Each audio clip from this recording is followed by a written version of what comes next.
This is Boadu TV. Truth and integrity.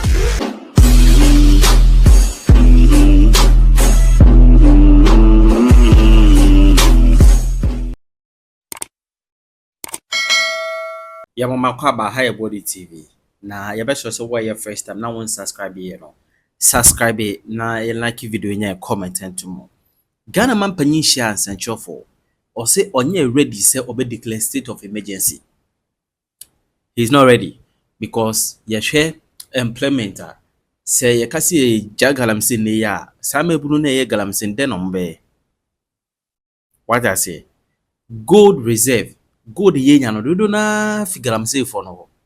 Eti galamsey a ye gold reserve zo asobete. Now the rone koka no mu abwewrem godon no abwewrem say hey Mahama eti wonim sanoma wenyina na wakache kufa do say won declare state of emergency obenya atumi no say de wano asesa okay fine sesa na tia dia ne wo memu pa na da mean say galamsey no akono enya nku biemu ejira ndie omutum hagum sa yes excavators mu yi report no enya secret excavators omuwie na mutisi Kennedy akompre ko Japan so efa ba omia comment aya wo ta make no Kennedy why Wontumi boys in there ni Mahama say state of emergency e wo mining areas no eberenson kra ye beti ya declare state of emergency na Ghana ye ntimi ye exhausted eniema ye wo a ye beti ya stop galamsey no ye nu ho na Andra mitie mampani se okasa no mese from ye na ema misuro ye se ya hwe ya Ghana politicians enya ade a nipa ebenya gidie e wo Ghana politicians mu biem hwa Ghana politicians mu di agora monko ha ne asi wo nepa because all your penny na wo kasa na se wa wo kasa waka no any boss and washe Wontumi fa anya adwuma then the citizens will begin to lose interest in you as a person and then in the political class in general. Abusha ya tiomaimu na galamsey ekoso na Akufo-Addo ye ne obetimi bia e de ne presidency ato line so yenya NDC for okuja to ablakwanom yenya Sam George nom yenya Amakofi anom yenya enipa ebe kan say Akufo-Addo aban no declare state of emergency e all mining areas na so wanya sa ne wankon illegal mining eti Martin Kpebu ene kanasigbenum ene yegigina mu anopa bia na kafuide wasesa ensuo efi agubotu mu sei na sisi GTV say yes a sign of ensuo ahodo ase wo Ghana ni ye di Akufo-Addo atem all because Akufo-Addo say on declare state of emergency and then this ya baba mu esi edin ketia ne Amakofi anom ne mampani Mahama no mu a ebo Akufo-Addo tiri so ase Ghana nsuo say to declare state of emergency no and the Ghana mampani say afei de state of emergency no ye nuru ho meanwhile obia nim say ene the galamsey situation o Ghana ha no aye worse than ever. Very, very worse. And then as you bring Brawe, and to make us say Ghana water for treatment plant watch be ya tum. Because Bra Wari and the central region, Kwanyako, the biggest treatment plant ya tum. Because a suno galamsey ascending na. And na kwasha kwaye. Said the year funtum Ghana kwaye ni say Ghana kwaye. Ye bisa mampani Mahama say yes Ghana for yenya beton ye galamsey gold near the economy ye. Really? Is that the reason why in tia or mampani Mahama task force IGPT ya no more call round ACZ excavators SSS fine no more microphone must stop it task force some munya dwuma mana. Is that the reason why? Mampani is it the reason say and that galamsey gold no and na wodi strengthen Uganda cities and our kind say gold board no enu na ne wa me ya jai galamsey fight na enu na ne galamsey for aye emboldened ane omo ma bontin a omo tu SF magudi na in any case and me be prove the hypocrisy of our president. Look, Oman Penny Mahama ye wo my Ghana mu ana ensuo etoya ma bagredam eye ma ene ye bie bagredam ene ensuo no begu akoso modam nim ene no so ye ma na ese ebie akoso modam no na dam na ansei ene ebie ye ene ensuo kotwifa aframantemufo so ana eya eme nyina na akufo ado aban no ehwe kwan pa obefa so a obetimi aso nipa na sen na waboa nipa no abato mu mfa so a na nipa benyanti yera mampani Mahama ene NDC fo eye propaganda bebre di tia mampani akufo ado na aban emma omo penti picture ne se akufo ado na aban empe ayi anwonafo asem endra me won asem mampani Mahama ejina Jubilee House endra se hate speech kosom. And say ye incited tribes against tribes and all that. It started with the NDC and it started with the Mampeni John Dramani Mahama in opposition. They went there, they went to the voter region and tell them Jifago machine no kuja to black one and paint the picture say Akufo don't like them. Now Mampeni Mahama catch the Akufo say on declare state of emergency. Baby a issue a fan crofone. Mampani, at the time, now we share Mampani Akufo say on declare state of emergency. Baby a name so afar from Antemufono. Was that the last resort, Mampani Mahama? His Excellency, with all due respect, Abria now we share Mampani Akufo say on declare state of emergency. Baby a name so afar Encrofono. Was that the last resort? Wouldn't more akumem? Said that wasn't the last resort. But now when you are penny no, what the pressure to so. Eric Machafa story nebra. On the 20th of October 2023, where His Excellency John Dramani Mahama and now walk say or say former President John Dramani Mahama has added his voice to the calls made by to President Akufo-Addo to declare state of emergency in the areas affected by the flood occasioned by the Akosombo Dam spillage. Mr. Mahama said it is clear that the scope and scale of the flooding of community along the Volta River bigger than our crippled economy can bear. Ejimapani Mahama ensuo eyiri keke na efa nipa ewo votal eyinisono na Mampani Mahama se eno kra no Akufo-Addo declare state of emergency. But ene when Sena galamsey edi Ghana fo awu Mampani Mahama say we are not there yet. We are not there. Mun Ghana fo mun nyanyuru ho. Ese se du ba bia mun nyansuo nom. Ese se du ba bia mun nyaduane nie because ene sa ye kokoo kura na be spray kokoo a agi se oboka hanka efa bobo ya na odi nsuo gugu 4 gallon yellow num na odi gum na wo so akwa afom ho ansa na watimi spray wafuo ene obi odo vegetable bia opese odwune nipa ho na onsese nsuo a chemicals ewom na onfa nguni fudie no so no na nipa mbedi nyare no gi se osua pipe efrifie na odi agu kamu ana bobo yamu aso akowiem no de akwa yafuo. That is the situation we are now.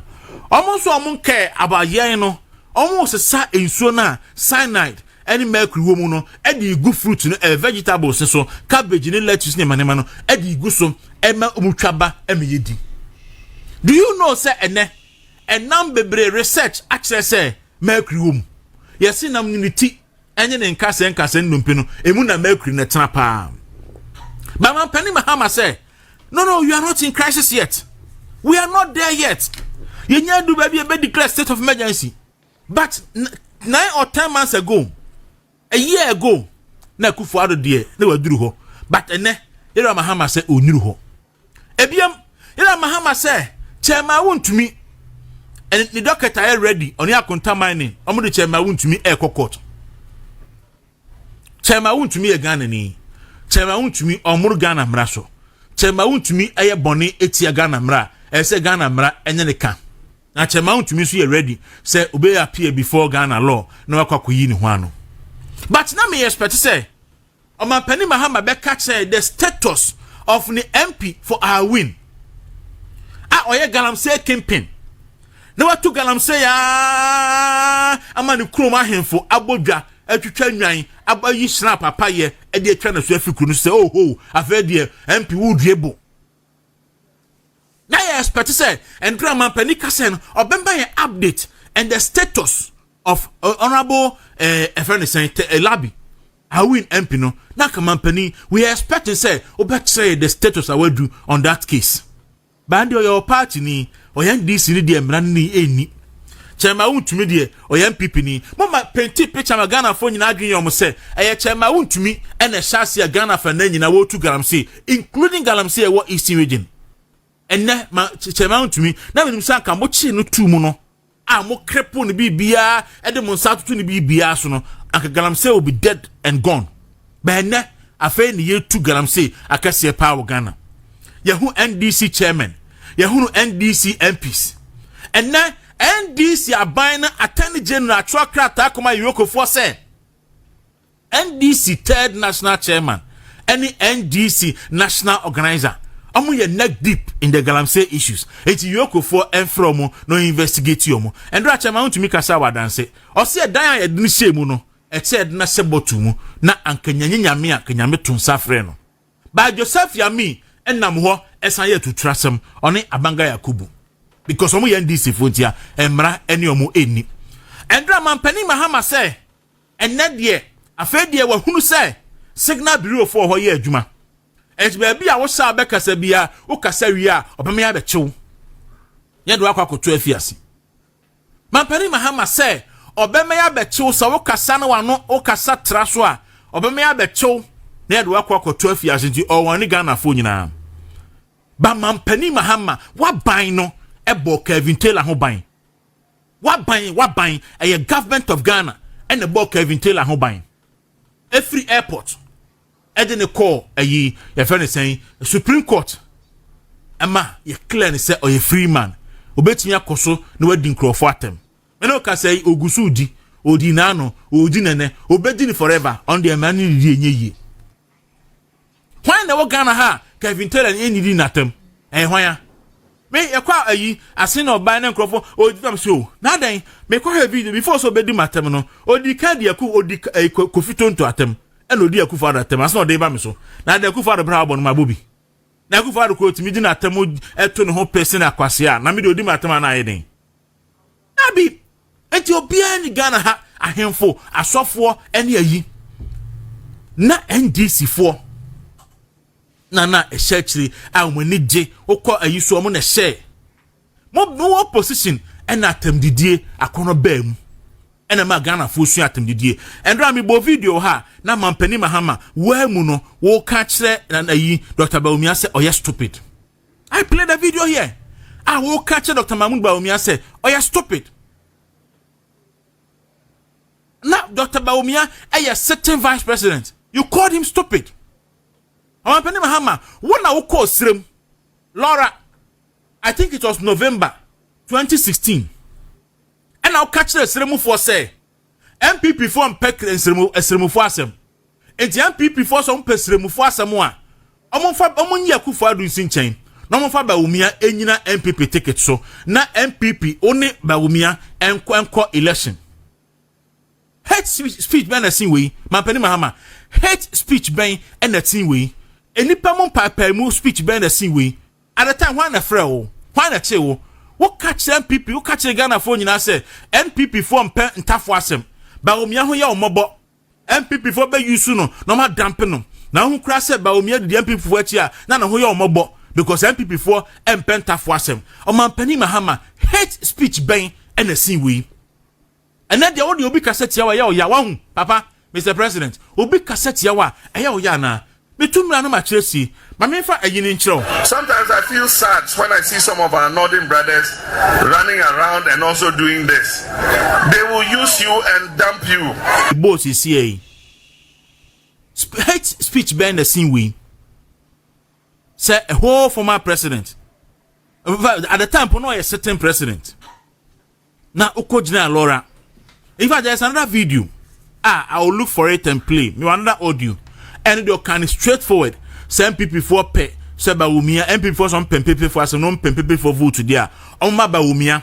Emra Emejina. NPP take a some year kufa in Sinchain. And San and NPP for I consider NPP for to abadi amomo. Mr. President, o can say na ma we nyina fa ahudie. Ba na o so bi to TikTok so na o kire na adwene a. Ono de wo be identify no, o de ne IP hwan be identify no. Na ba be chi no. Wo betimi aka nipa ne bi ekasa abo asom yem ebrebi. Na won't kai say wontimi nka nipa nyina kasaboa enso mo yem ebre nyina. Obetimi aka nipa ni bi kasaboa aso mo yem ebre bi. Na wontimi enka nipa ni nyina kasaboa enso mo yem ebre nyina. Mr. President, hate speech ban ena senya mebo yi. So wotimi gina campaign platform so na otiti nipam. Uko jina boko no akwa titi nipam ena NPP for ne ba na ntokwa asia NDC for the ba ahabejo ni sei. Why na ye ubibie? Uko framantem ena ukromofo ena aye refugees ewo eye Cote d'Ivoire yi. Wontimi fa aduane nkoma wo mo. But for political expediency inti mo de niema good track so e the voter region because of political expediency any vote to anamu pintia. Mr. President, ye ni nokure ema o my Ghana. Because ya na Ghana for Lucy trust in this government very risky for the whole democracy ya practice in Ghana. You can't pick and choose. And now what disbanding vigilant is a task force fighting galamsey. And we have heard the president of the small scale miners say ubi ayaju excavator bi akona koje. DVL le boss. Also 2 weeks. No, I registered excavators 5,000. Also 2 weeks. No, I registered excavators 5,000. And now make us say excavators 3,000 about do Ghana. I registered 10 new excavators, 1,000 new excavators. And now excavators, Togo Ghana. So he said they are Isuo Eto. On mine less than 40 million. The biggest construction site ever Ghana ha sese aminoka say poku ase kwan yomu yi amasaman kwan yomu yi me patcho ko excavators do send ho. That's the biggest construction site ever Ghana as we are talking now. Edien konko ne ye excavators Togu yasu bri o my Ghana mu ayetimi register excavators 5,000 in 2 weeks because there's a gold board stabilize CD. Maybe you benya gold na feel be ade and then fire ho ye dey an say yenya good na ye dey boost economy. Wow. And the Ghana for nchilima 20 years amosom be importing su no patcho 20 years na ewa man hwe yi a enu bere ase to so say dia by 2029 Dr. Mahmoud Bawumia ebe take power no na Ghana for ashase ekrensu bedin. And then my imagine senka enura de course so ewo Jubilee House min kibi. But here dey am ye Ghana ni. Mantie de course so no de but enemy kinka accepts kakra. Because when we say omampani Mahama enya de wo ka asem a ese wo nipa wonim de wo de life wo ye no kogidie. Me hunu se nya nipa ba ko ewo politics mo a nukure ni mu pa ayo mampani John Dramani Mahama nukure pa ye frɛ no nukure no oni no eni ayonkofa bia enti me asem obeka ne ne no minimi sɛ o kan kan bia keke ɔno abobo voices wakeke nsema wakeka ye tibi me galamsey ho de ne kakra bi no ɛna meka bi abanu ba ye na da bia na betena ba bia metie yi ka sɛ NDC for galamsey omo nkone ne enkone twina because enu no mde bebu omo man no da bia na meka se NDC amamu omo bebu ni sese no galamsey enu mde bebu man no enti omayo madwen se omo party man de omo be every source omo amoma ye galamsey no enti ma Ghana fo nye dede haye ho say Mahama or NDC for be galamsey no mama ye haye ho saade no and true to that nya no abi na no makin amunya o madwen so be galamsey na no na say o ye nipa unu say Mampani Mahama ni suba akoye se bonsam pepepe na da nkoa no de tie asase we so because who opposition there wotumi no say galamsey no enye entu Mampani o te so sabre no entu galamsey ase one declare state of emergency when you say and now by ya o say galamsey there yentimi ntuase ye na de di kan se yetu galamsey ase a gold de kwa brochire ekoton no eso bete eno ye one etosum ye yetu galamsey ase a emabru nya adwuma anye na sabra Mampani akufado tiso na now se ntuase no eno de ne yetu ase a gold de kwa brochire na so nti sam na mebru so adwuma so enhwere wo no mo wo si ye declare state of emergency wo ni NDC fo eno de obala wo si eno ye last resort say eniwa adwini mu kura say state of emergency wo be declare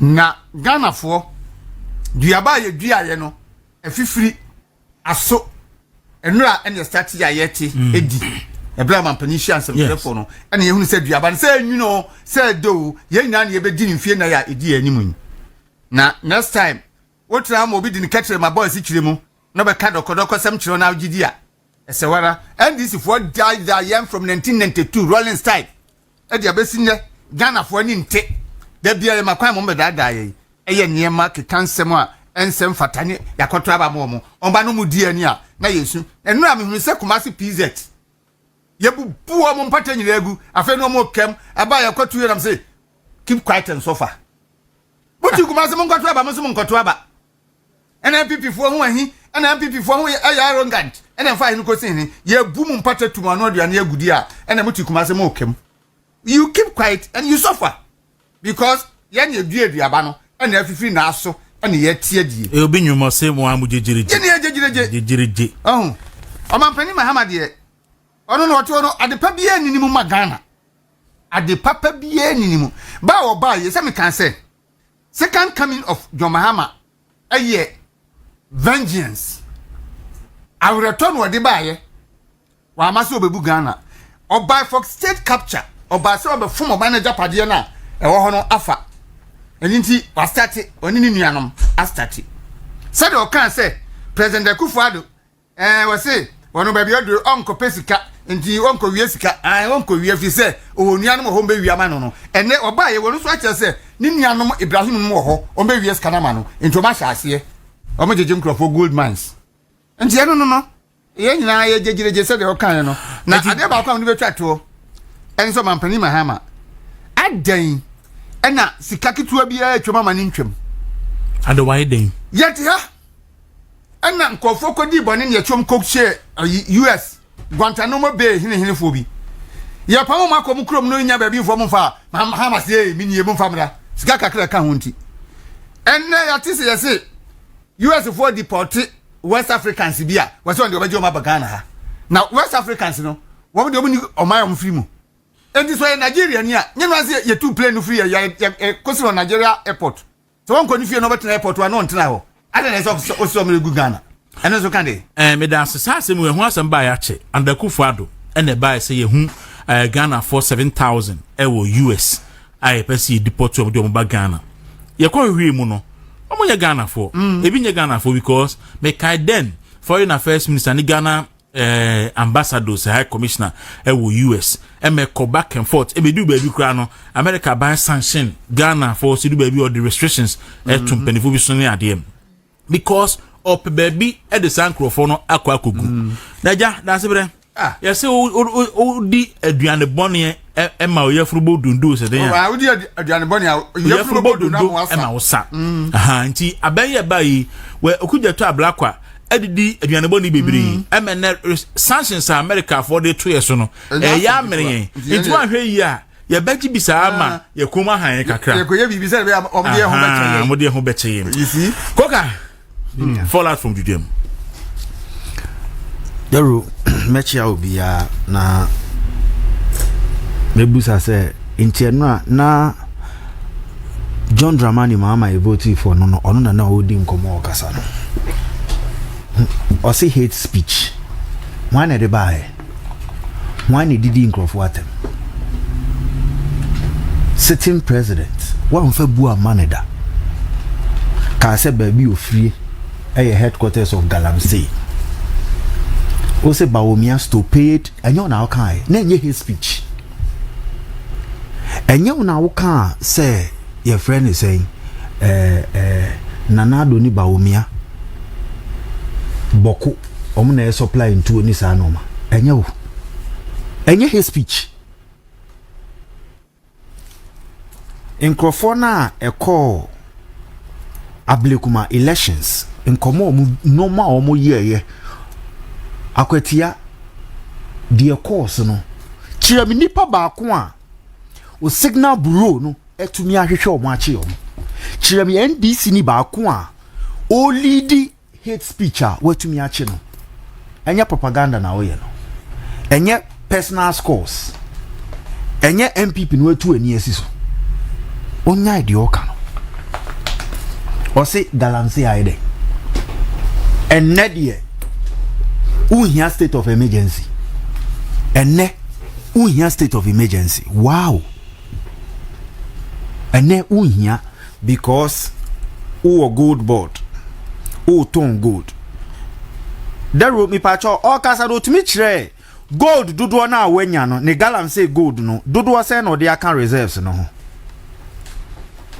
dodo say e no dey account reserves no and our reserves ni dey enka na agenda no ho yenton nko a yenton ni nko a ana yenton ni emfa hold city no nko a president about the economics unni ho saa o enti a o kasa ni bi nya abutre so wo no de yen say o mine yen say yensuo yen say forest reserves no because the country will gain. How many people are gaining?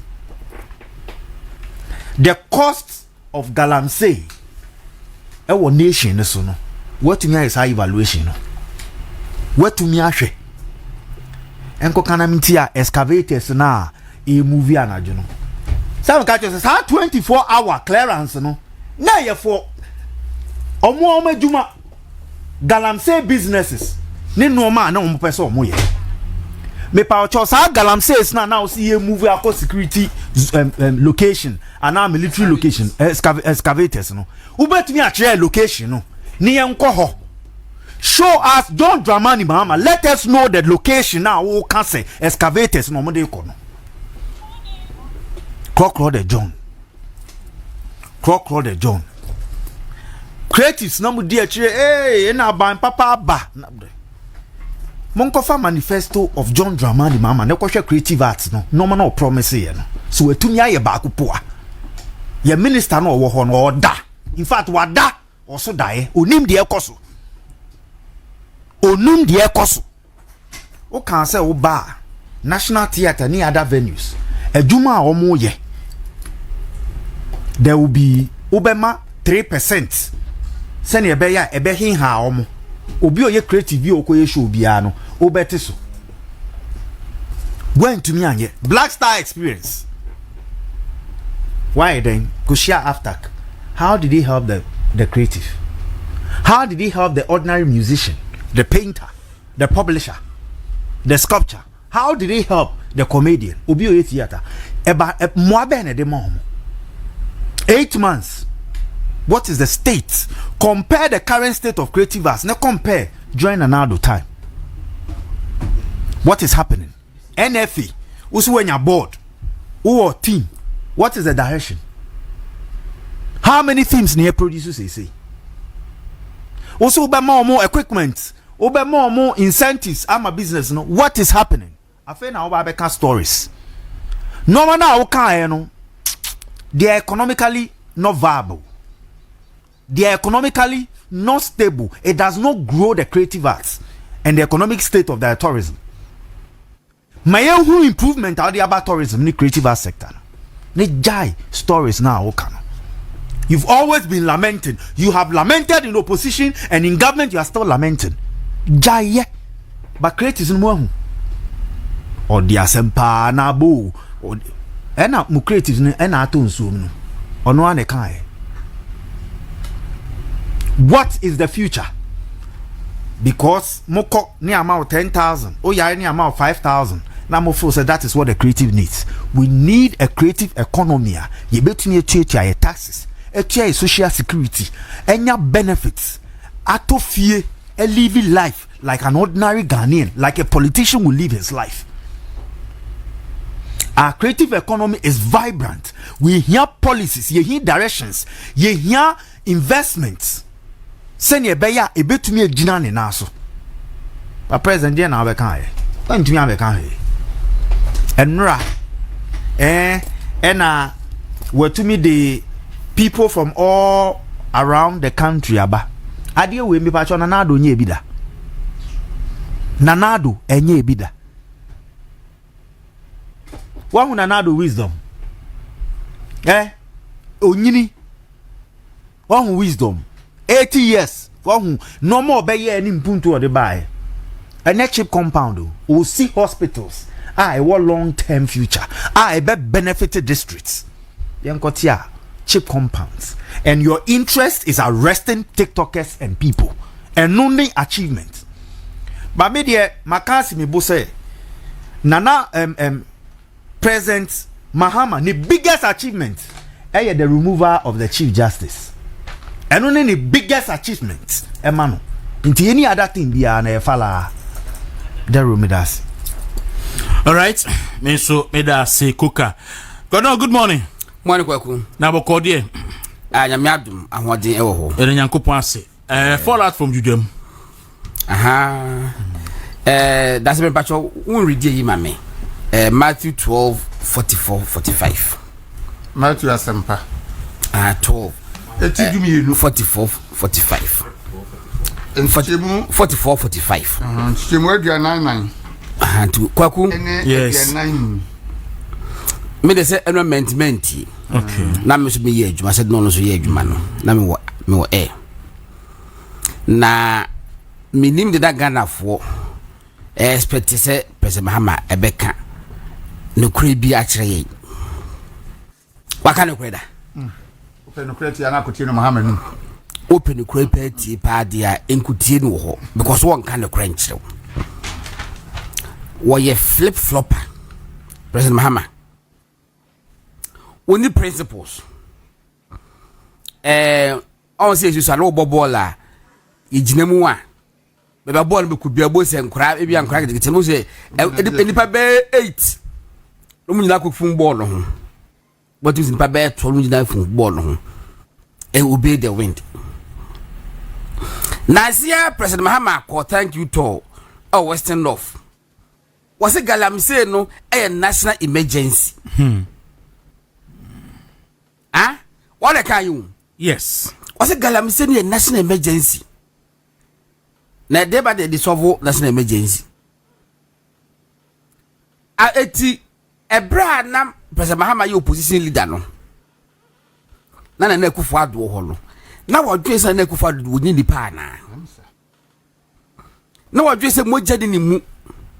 Na wodwe se na Akufo Addo oni adofo oni abusunya. Ya anwono. Oye robot.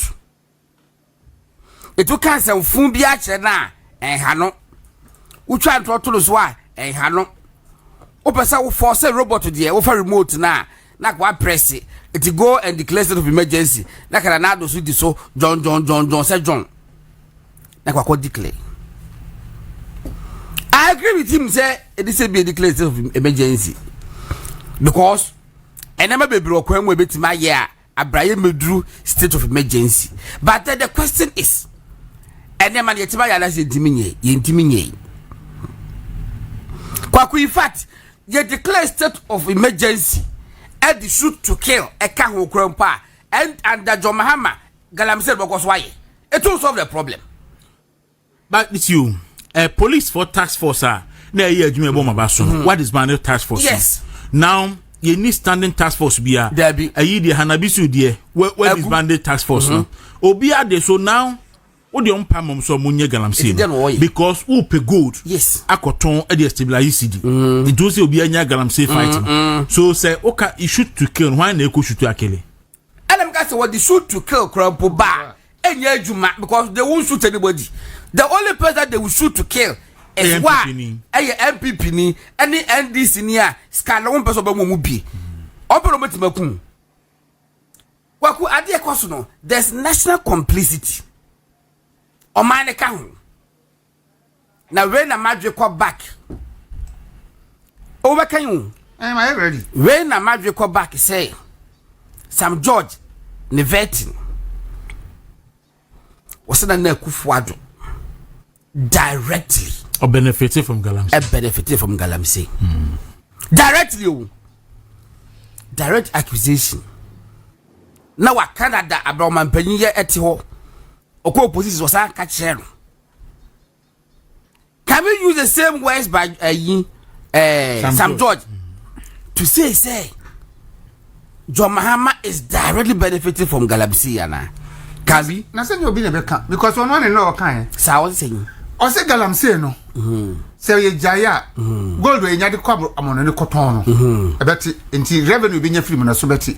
Enti or benefited directly from so no your president uja ba ko o si uja so amebunu na ye adwuma enye adwuma sa se no wakada wo waka ba no opposition no repeating to ka say is sacrifice and so now we are sacrificing our land we are sacrificing our forest we are sacrificing our water bodies so that President Mahama will get accolades ya ka say oba otimi bu ma which means is directly benefiting kan yin ma mintie Matthew sympathy bi mienu nchemu aduana nan ne aduana nu ne se ena o se mesama komedian na me fi mu me ba anumu na oba obeto se edampan wa prapra mu na wasiesie mu ena okono okofa ahonhom son foforo a woye bone sen no ka ne ho na obehye ni mu etena ho na nipa no akire asetena eye bone sen kanede no saa nso ena beye nema aboni efui Erade asemini esempa so say aseman kan erade amen say we put the gospel say but there be 45 di be misro pa 45 na say ena okọ na okofa ahonhon son foforo a woye bone sine no ka ne ho na obehye mu tena ho na onipa na akire ya setena ye bone sine kanede no the second coming of John Mahama eno no bone any Matthew 12:45 bone oba ye do what the ahonhom and so me ya bone e che wono first one and waba no kwaku be besi wo madam asenti endra metie abranche bi e friend Solomon Usu na wo US ana a wo die akufo ada to no NPP ni wo die aku na metie no na me wo fada kabre ye interview ni TFM ana metie Solomon Usu e ka se John Mahama bayi Galamsey no aye West before then patrol Media Foundation for West Africa Suleiman Abraham Enra what kind of joy news say na Kufuado fight Galamsey more than John Mahama Enra me who say Manasseh atro on it and I who say Erastus atro 10 intimi kinkan and obi a che say asama Ura Mahama kan no e che pefe say onye na adwen so beko Galamsey onye na adwen da Mahama will never fight Galamsey obeko Galamsey enti no sabre utag for alcohol Solomon now Solomon utag for must mu declare strike because of state of emergency no the Mahama say o declare o ti afi dem o ye den ye ma mo choku ne e ma mo choku china enti utag for mo ye den utag for den na mo ye Solomon Usu e die Kufuado atem look oko attack na ya South Mafo e wa America program bi ase oko attack President Kufuado e wo program bi ase e wa America say omo amuntimi fight Galamsey na me ho Solomon Usu aba omayimu so be pa appointment onyanya bi nti wati ahwuma afa de osu say Galamsey e course e Kufuado breso no ene aye West na me sinyankopon kwa metwerampon hwie nyina mako no de obia katua ebe ma no sede tie odi obia katua be ma no sede ndadwuma tie Martin Kpebu ene Galamsey yi wakamano atum kora kana sigbe enne ne ekoso yi ne ndra mampan mampani akufo de ne kasa se yagono awu akaba na matikpe bu ne kana sigbe akufo de fi komewie no anke ne ya mu o se mbe petu kora na nkam bi mu de akohia ne baabi abu ntu akunu enne mampani John Mahama sem o kan yi ora matikpe bu ani ora kana sigbe engineer enti mu andra mani giye omani awu ni amokofa be si yesu nti afede mani age omani awu sana mo se yanchi wontumi yachi wontumi agalamse ebejai ene wontumi yachi no wontumi ye sato ni bibia so se ade paaka eye na atade a ehye no ene ebia ne nsane ne nan ne manema ene ne pen drive something eno pen aka omunya account pen drive komo de password beto so a wontumi mi eso ene galamse se password aso kakra wo I see. Masa ye blaku bibia se dia anybody waku download and what I say after me ya ti ase ade ko take ofu bodua no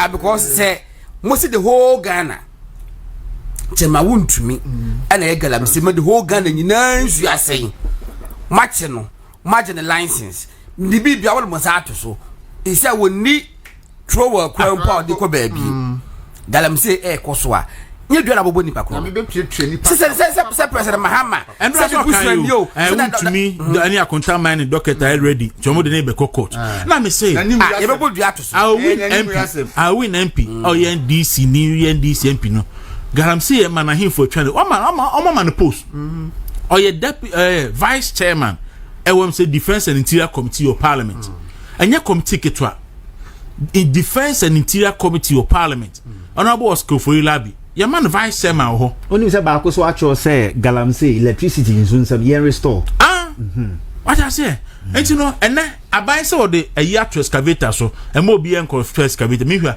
en excavator togu ye so say di nsu to tugu me so na tugu me so Mahama is Ghana is raining excavators Mahama tugu me so me pescavator tugu Ghana me so is raining excavators Mahama and then for Nigeria on population kakrakai any adan omu senior day nyina Nigeria for ekra about 75 million worth of excavators a year. Ghana it me ekra 250 million worth of excavators in a year. $1 million so Nigeria o man nyina one state kwani Ghana ya epe no ekra only 75 million. Na Ghana kra about 250 million worth of excavators you can see say it is indeed raining excavators in Ghana. Abusia yeba to aso ye kwa Dr. Baumia no madwuma no na ya hwe ona obra champion nam ona be Ken Agyapong nam ona bo adu twum enam ena engineer Ken Agyapong nam ena Dr. Baumia so enam nyandra Dr. Baumia ehye na probase ewo adanse asokwa na adanse asokwa okay eho ye de pa endra nyasam ketwa eho ye de pa na videos bi ni voices bi efiri ho ba no me de be woman no pay ya na so no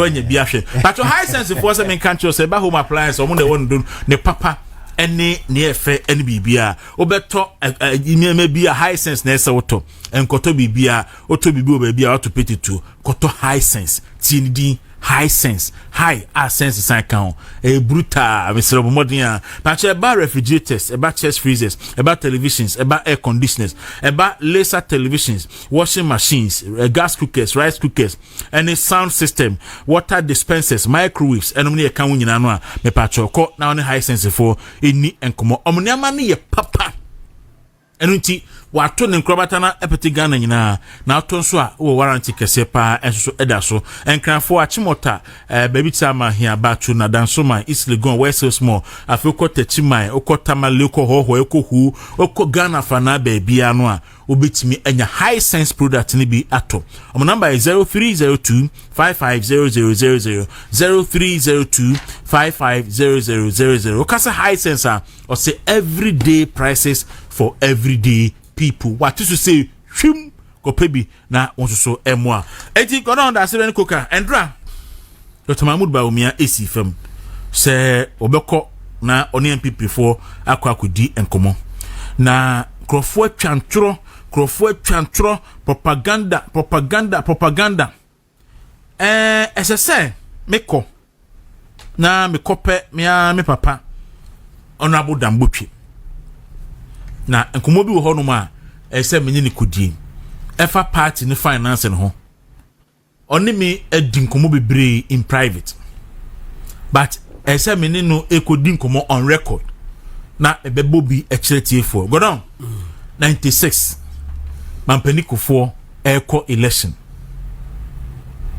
honorable Dambutwi say na mampaniko ho kyere na to the extent say pa nya mampaniko party no na wo kyere na to the extent say sabre kura hunahuna nom ne ade o say new town ha ena na printing press bi wa no print your t-shirt ene ne mane posters eno kura de da kura de ko tie om ko ene ahye printing press ni nyina ohini bi wo dew ye friend nana awuku bram ona ye dew chidom hene na mampaniko no yonko paa no na eche na me hu ni ntia na mampaniko yonko paa no because at the time on some say oye into sa printing no usurumpo say obeka say we wanu say print NPP t-shirt ona woda mbotwe me say nyeso bi say o say to da bia enkrofo de paper tracks and the basic party headquarters mo mo defend nipa kotoaba and the nipa na yesa no they don't even want to be known because of political victimization ti to ha no obi afre general me de say asuma say me so on fa mrew patcho o say wona hwan akra na abeda wase a o say hu hia and those were the people who contributed no the building the new patriotic party. Honorable Katie Amon belongs to that generation.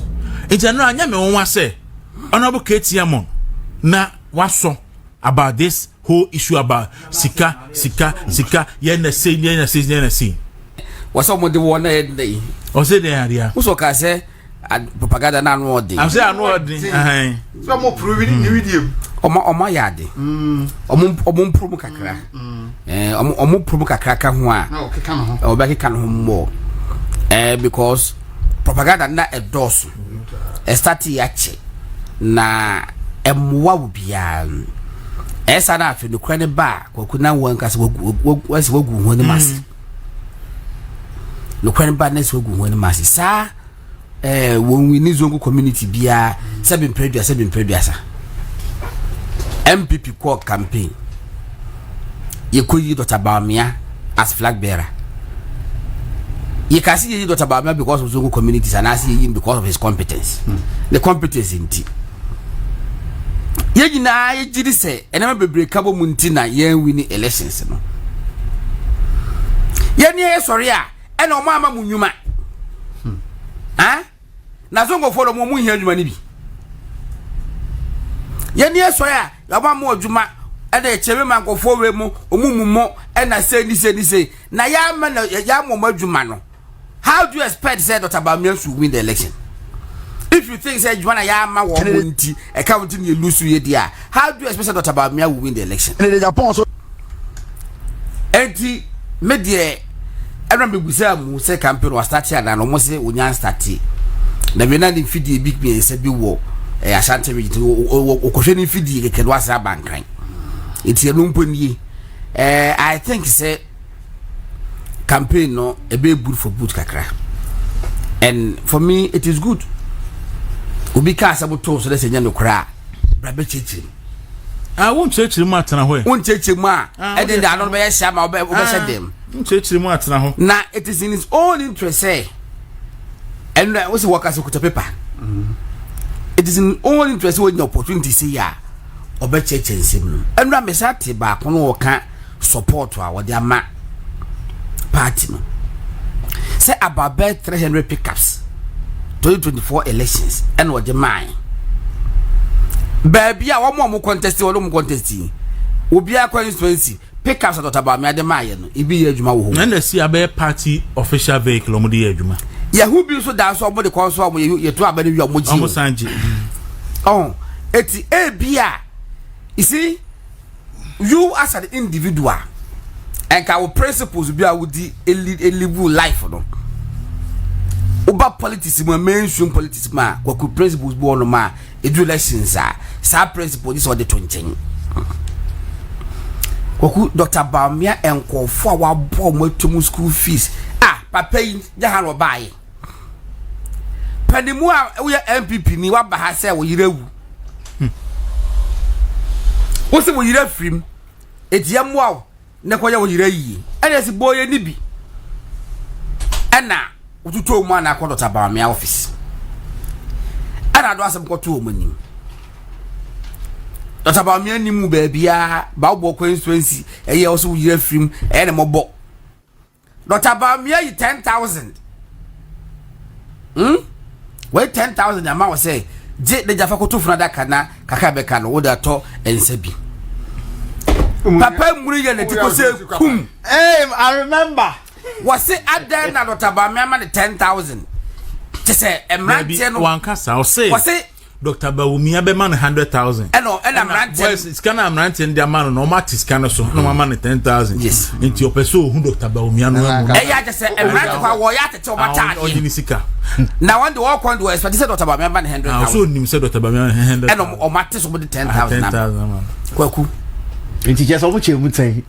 Mama 10%. Enya ye ne ye kan ho ma hwan ke bete say. Obi ente. Obi yirewu Dr. Baumia ni ba bia o man 10,000 fa nko. Why papa ya badama mienu bi wo de enam Fed said nyame sumo owu mu no. E man ho kwaso nye sa ne man. Baba bia dreed ye. Wo ye papa e ma wo bia wan kan nye bone.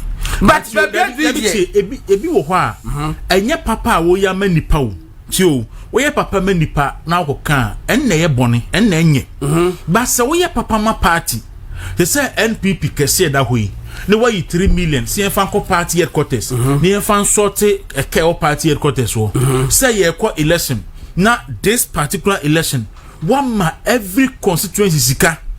Essing all elections I call Ghana. Say MMDC for ye yi omo so monko ne ye ko endo before say mbekwa ko endo so mo no. O ma obia support. That was 2017 no. Say J na fa ko bo an endorsement. Say na mo obi ayi. Go on. Sa papa no enye papa wayama individuals. So top pick up 300 at the ma each constituency in the party a. Sa papa no yen fancy o. Eno dia say wo kan ti o. Go on. Edu baby a sanka first no. Ebi na me catch so na bodan botwe say enkro photo cast che party na mo pese obi adom di beto abonten. Baba bedu baby a. Wo Dr. Baumia papa oye no. Ene ye bisa no say dey na wayama party no. Na den ti ye bisa wo de wonka. Ana kwese sese die. Baby individual dey say obi so abode en sa ne maneman dey. On individual levels. Ene dey me wan ka ho asema. I don't have any problem with it. Yeah, come for book unto. What I say, but the major ones in the day, go no look. Last election koi. O dey win means minim. Sika konkrofon sem. Yeah. So mo fan ko campaign. Ebi afomo dey anye. Ebi afomo dey anye. Oh, eno ni ade ne resources a ba omi atimi masha. Na no ye fa bi nkyere mo TV so. T-shirt and the books printed thousands of them. I can crop for warehouse. Our man fan koma yen gigi ska we tie for nchen e de printed t-shirt e chema some constituencies in some groups na ye disika am obi a printed Dr. Baumia has been able to marshal resources na for the resources ni gudam na ya tutum ya fan ko campaign. What is that? Abranti be yourself and Babatu I send a message or say Dero, I'm sure you also change your position regarding DMB performance in the Zongos. Good morning to you and your team. Baba, I will not change my position. I have never stated anywhere say Dr. Baumia winnie only one Zongo police station. What I have said, and I stand by it, and I say more Zongo for any more enkremu for na mo NPP for mamu ni omanimu no. Any edi munuya Zongo ni munuya pepe ni abedi NPP anima. Esam bombo yema boso na mudi twidi nachi na mankoto aba no. Masem na meka because yen me ye Kristo ni me ya kani ba me se Baumia na mepe. Because minimum the competence woni mu. Ofo says mo to aba massive Emma Dr. Baumia and can see Zongo etwa employee. Anka mo to aba Emma Dr. Baumia massive e bon chidoma anka mo fo say enough vote to twa employee. Enti we are saying say yen de yesi Baumia na edi nachi mo nso mo nsore NDC no enya mo japade yamfa ntwa mu enya yamfa ntwa obi afuruma. Mon sorry, na mo maboso ni Baumia chi. More room for improvement. Yes. And you know, and can say me position the means me say. Mon sorry. Nse srem ene omo mamre ni ho nsem bi edwuma bi anu atene ma bi ase kakra because zongo ane esrem no ansana Dr. Bawumia eba picture no mu no na mo ba bi omo wo enti ebe di so be hwimo mu nyina aprekope ana godon ka say there's room for there be that's where me can say obi anhwe obi aprekope me say nienti aye di Bawumia tembebrebe nyina yeso ntimi ne NPP anim nyina no yesi officerum and look at the expectation to the expectation of every voter in Ghana was that Dr. Bawumia looking at the growth now about northern region from 2008 obey running mate no ABC 2016 any improvement now about Zongos no it was the expectation of every voter in Ghana said Dr. Bawumia will perform better in the northern and the Zongos. Well, and I'm American say for two move be bensu enye me for two because me say omo nyina omo ho ceremony. No, and the argument is argument no what flow. Yes. Because ono no gina fa Meba. A same vote and ye kan ho asem. Mahama is ceremony, Bawumia is ceremony. Esim fu amamre bi wo ho. Se onu nua pani prade a omo de say no so mo ye no. Nyame ayadum ye say nua pani ne firi kwa no. Muntumi ye fa no ntwenchen. Na ye hwe de afi anase mfie na ye di anim no ebeko. Me enura Dr. Bawumia ma manage because adwama na ye nim no se woni adwama ne say waye jata waye sim say jata na ni nyina ye nipa bi ntia empanifo se opam hufu a otu ne bema opam hufu a otu ne bema na ye kasa oti nso no wan ye yuti no anyi ankasa oti no yiboni that's it godon na emwa Bawumia de aboa nkrofo hwe papa yi a na no se okwai emwa Dr. Bawumia de aboa yesa onka senti na mukodi ekoda no papa na no abetena baby asi wonya hwe no a first ekoda no akwakoje no akogina baby nti na no meka hu ba akra me aja oye nipa bonini because nia wanya Bawumia ho no se meda wuru kura menya emu 5% ya sanka me adwuma ya agada ba na nka me megafon enam krum mame nka me na de brem aden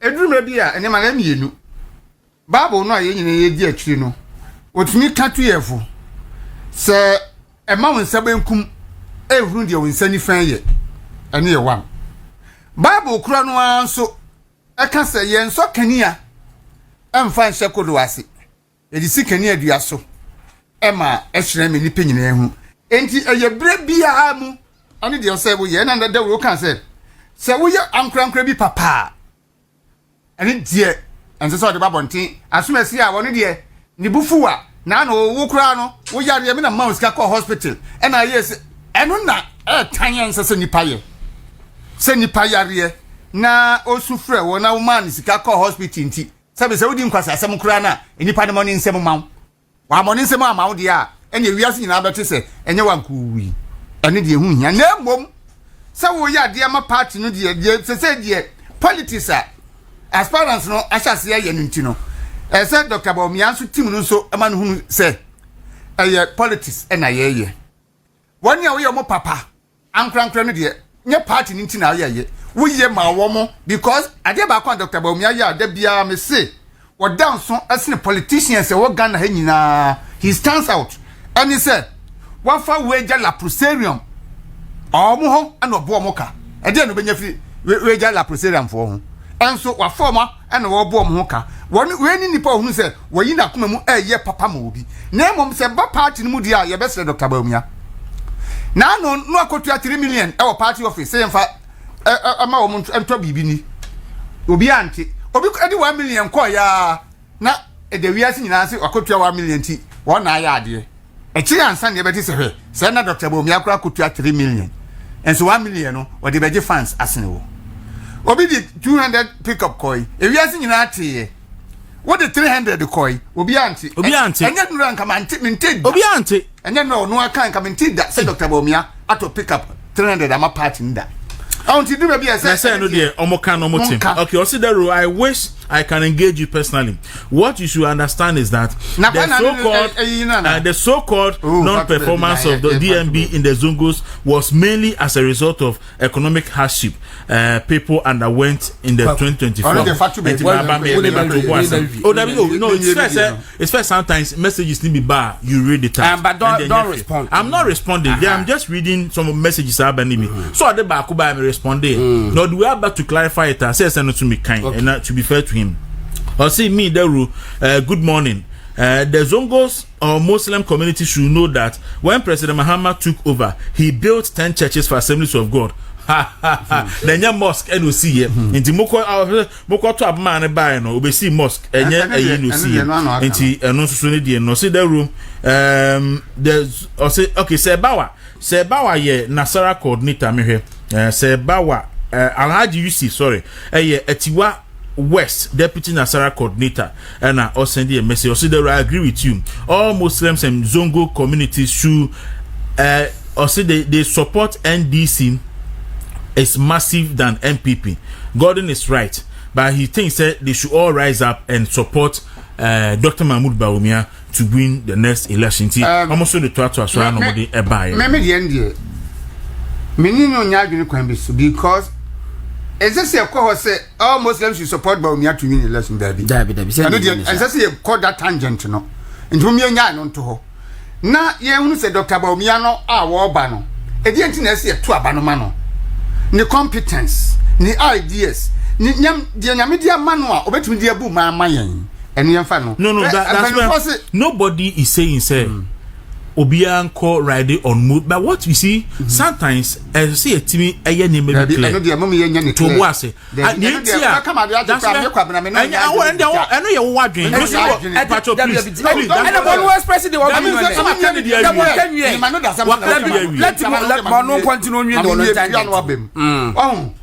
Ghana a constituency back when it comes to presidential election. Krebo, Christo, Abusonson, and near back. Enti, ye turn Dr. Bawumia, say or ye Ghana. Nyameni, I didn't dear be a dianimu. Nazan Mediana Yamidi Dianimuno, what the Bebu Mama Ghana, meaning and what to Ghana for you right behind Dr. Bawumia. Na yem koyenim, and no mumbabwaye. Na yem fast animal on Trinche.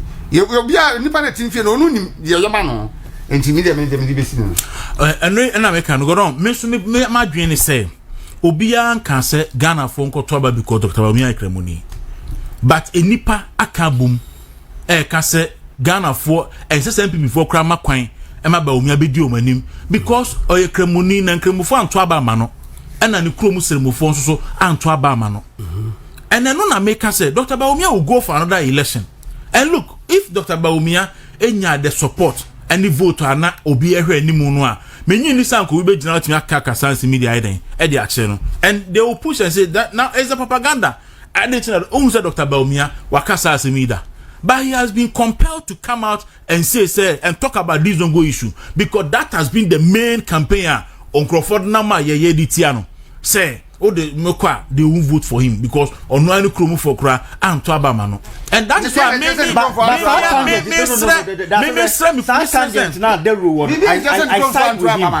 the rule can say we ye mo amodie mudie ni no me say that's no also we are entitled to wadwene obi kan that's the asamoah ye kan no on ti ase obi an kan sa asamoah ye kan no on ti ase nti mo obi kan de asamoah ye kan no on ti ase obi an kan say Dr. Bawumia ye pepe ni nti pepe fo nko ankoto an na pepe fo nyina nto abanfama no that's what obi an kan sa he saying they should no kan sa enye ho na eko o si they should own up na they identity Dr. Bawumia responded to the Zongo propaganda na they say go dia ne sa obi kan sem no a propaganda no a ekoso ne ye kan wa asem say obi aka dia na they say Dr. Bawumia propaganda on Nkrofo kan ti say catch am say and say some this propaganda no be in the first place no but they all can Nkrofo na mo ano Obi an kansa Obi an kansa Nkrofo Zongo fo na mo ano Obi an kansa asema me kan say tie mi ye ansa na wagema no esibone me say me tie me nya kremoni me Kristo ni me ya kan ni me se Bawumia na me pe na den ada obi bibi obi so ya kremoni na me say obi so ya kremoni Where Christo ni was a Canada Japan or Penny Yanis. But Obiakas, I saw me came. And so yes, blah blah man. Santini me pepper. No, I don't know mama come on come as ceremony. Me a Canada Japan. Mommy and man in the house. Come here. Obia and I make an arm, I Can. what I say you into what me say, baby, I hear dream. Wet ye a who data and a man. But today, Ghana, John Dramani Mahama, a bien no can say, ye the Kremuni be seenia, yen 2 man. So we Kremunia. There was a pepeni. Only we a pepenia. This is your chance to own up. Say, what's who DNA? Show, say, what's who believe, say, move to me a ruling man, Ebumano. Say, move to me a lady Ghana, I'm a baby papa bem. What I say, that's Ghana, yen na ye pay. And as NPP, baby, I sha, a beboy, dim puntu, near Juma Beba, Obia, Baya equal under the law. No, a one yen na into Munum say, into Era Brand Champon, or Kawa BTF say, Dr. Baumia, a winning only one Zungo Peno. Now, Dr. Obeso Chester, Dr. Brand Champon, on your way, send the constituency, Zungo community or Dr. Baumia winning. Eben winning. Ebiano unim. The research Dr. Brand Champon, a nim say, the cons onim police stations are winning here, and you lose here on the constituency. This is winning my Cosan. Until say, Sadi we baby propaganda never be issue no.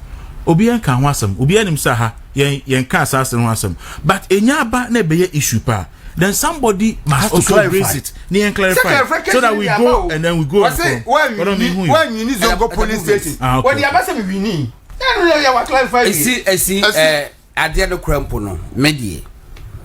Nyamie Nimu cray. Why, obey politics say, Sebi, Ubia Sora Woko. Then call for Aunt to Amano. And in me and Fading could be ma. Now what dream for mammy. And na Katie come on, can you abodam some? Now what dream for mammy. But you are you method is for who's a method for voting. Professor Mills, some method is. Professor Mills contested will lose Central Region. Lose Central Region. I think twice crown. But eventually became the president. Yeah. It's Sawi a propaganda and what it disturbs national cohesion. It disturbs it year with the Hong Kong. I don't get it. Everything. They say there is simple truth. They say I follow me answer. Simple. That they will move pan. They say as some can some agent. It's not about me. Dr. Bamia said, "We produce a one cast work contest. So we lead on the ticket of in fact, NPP and Kasana at a point near war, Northern People's Party, the original NPP. But Ghana 1992 Constitution say, under no circumstance, and a better political party based on authority. And I said, "Be free." And I said, "Tribe, gender." Yangan is helping. I said, "National a first what do you call it? Character." Etino, we should focus. Me, Dr. Bamia, me support no. And then that's what I walk. Service me Christo, the Methodist. Me as Antini. Etino, that's what I call him free. I believe in his competence, minimum vision, minimum humility, how prepared he is, how honest he is, how humble he is, how disciplined he is. He's very organized, loyal to a fault. You know now we no be dig was open we I want be lead you are. Yehwe. Na nya sorry I walk. Na wa sorry mu wo the same. Na me what I sorry na I can walk the same. Wo kwa sorry be. Me kra one ya mu ye sa didi no.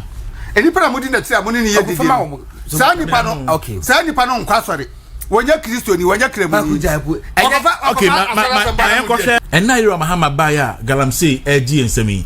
Galamsey and na ya say enam ukoto face a obi say o yesi a meet kunipa and a meet in my area season to me the face na mere face no so yesi a mercury ni cyanide nko a oyi ni ti oyi ni nkase no a na say a face containing mercury ni cyanide ni bi nko ade a ebi wom obeka say bi epo mu nam na we epo no so no sanite ni ma krinso no ko eden ekoba punim enti no yanyina we are living dangerously nti yesremo yefa enkabom no emra na enema so atimi akose di sitie na wonim sa afi yesi mum enipa 175 na commit suicide in the first 6 months attempted ababa pa ba yi attempt and now say commit suicide oh graphic buy okay attempt Dabi Eric Pachofa graphic for graphic bra 175 attempted Dabi deaths wuo so ma wu suicide suicide cause say suicide cases rise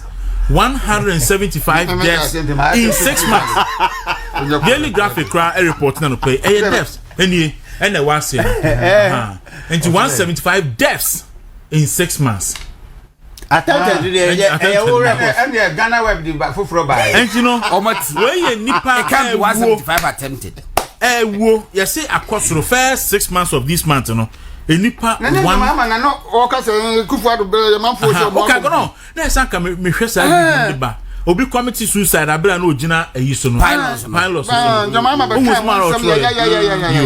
nti wi ase we penifo se wunyi ya won sra kwati the whole of 2024 enipa ewu wo suicide mu no enu de just 6 months o ma wu agajoma ti penifo se wunyi ya won sra kwati agajoma ma de ene onyi fie na de na Ghana fo wu de okay enti mo me enko na ja cappuccino yenko hwe na fe yentwa birthday no fro na and he was saying times are hard and the kufuado but don't contemplate suicide President Mahama we 20th October 2022 times are hard and the kufuado but don't contemplate suicide these people are no longer contemplating suicide rather they are committing suicide because times are hard under John Dramani Mahama mami nya kwa wo US so bisa me say ohwe nipa ye hye mu nyina so mu nyina Dr. Baumia supporters aditia because say party is the same no Dr. Baumia ko echitafo ni different party no fight government one aka nyina akoma no atum okay mami nya kwa I think that is a perfect and nipa ni bi aspirants ni bi ho a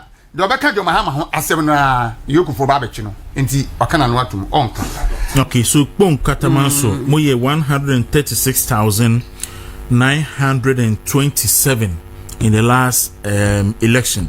Now total registered voters no 136,927 into a constituency munipa doso. Yeah, doso pa.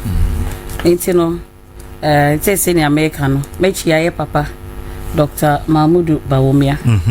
Anopawe na bibi owo bia no mesre se nyame ebe born ho ban na wa ma no ahoden na the campaign we say we go say on share campaign na say whatever is we no nyakopon enhye ne den na onfa no enko ewie na ye die ogidie say baby party ne wono he stands tall among all the candidates because eba no say ye di nipa ekodwa so na so the product ekodwa so akakoton no edi kan amakete no eba no face recognition a ewo ho eba no say obia agi na tuma na say nim na ewo ho nsema obeka fa ne hu biara na and he's been vindicated on so many things na ne ye feel say ono na ye den enkofu twa intro eto ne so propaganda efa ho bebre no and then nyame adom he's been vindicated on so many issues into the best delegate any party for say baby ayewo sisi ano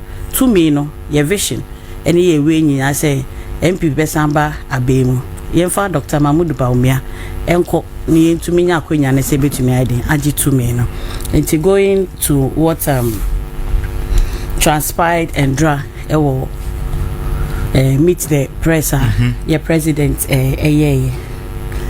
first of all no I don't know why he chose the time I will choose it to meet the press. Secondly, listening to whatever is coming out from the meeting the press, it explains why in here and sana jono because sana jono at the time nipa bebre na bi me fidwuma ba o ma bre o mo beda nti no waya to ho sa de chia momra behwe anase mumra betie insema wide wegija ato ho na one of the questions anandra mete ha na mekasa nka menya kwenya se mekobia na se menya kwenya se mbisa no questions anka mebisa ne 24 hour economy asem ka maybe sano reduction in electricity say almost some baby reduce electricity am omo ye 24-hour economy no me juma na jo no baby reduce ananka minyakwenya ka maybe sano sa asem no me sanso nyakwenya ka maybe sano about LGBTQ say aban dada no wo ho no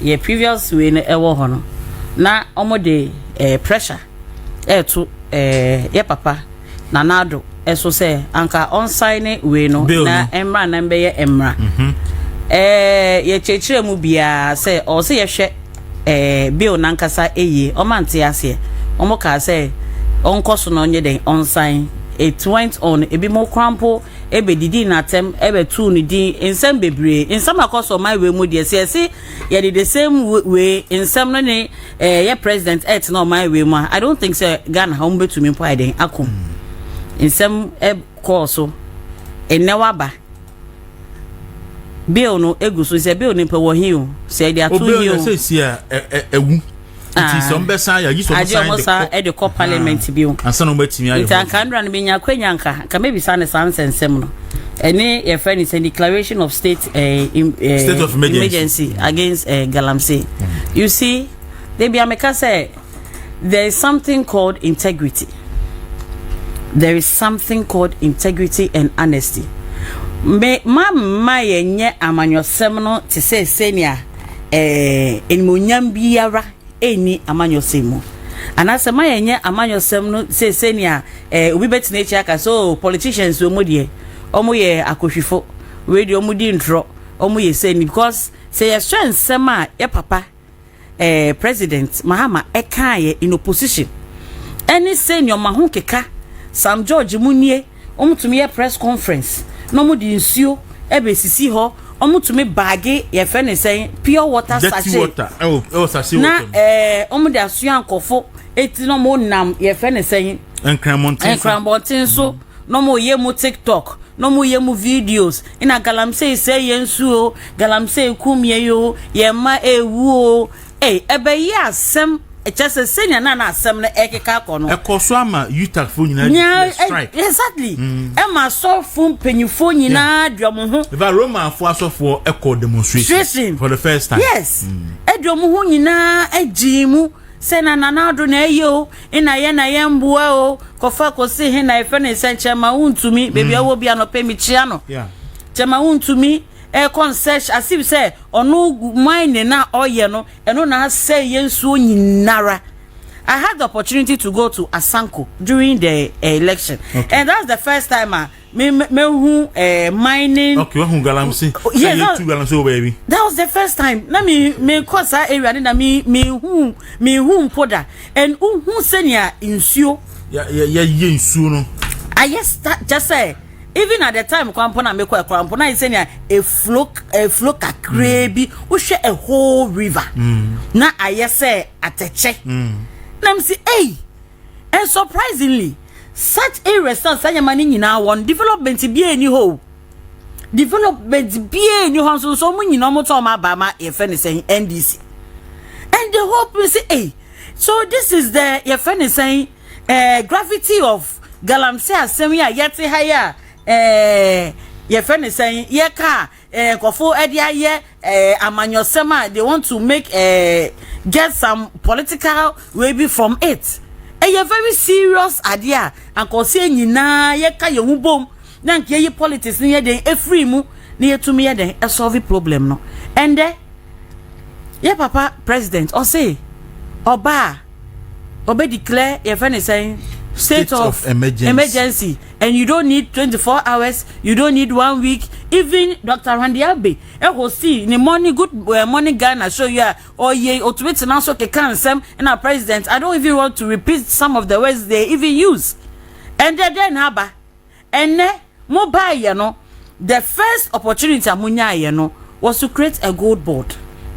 I remember say some people eka say sa gold board adie ya omati mo baba be she galamsey fukutupa ye kan yom so in a gold board no eno na am be ye gold reserve in a yom person mo ye we streamlining gold ye fe say activities any any adie ye kanya moseja na mode sami jemfi ekoto ano ye huni akoso ye de ne call ho ye huni akoso enne ye bebisa ho asem say state of emergency no ede na ba o say state of emergency should be the last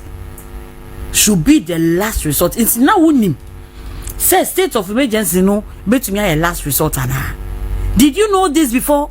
It's now unim say state of emergency no idea any na the last option anka ube yebe to me AUC idea solve problem no and I walk can some you lied your way into power. In some ya weekend you bet to say you lied your way into power. You have lied to the people. We didn't try because what say what ya ba what drink of who say nsuo ni sign no what the state of emergency ba beto so that nsuo ni beden bet enne belamundio said they ba munyomo baby they should bury their faces in shame.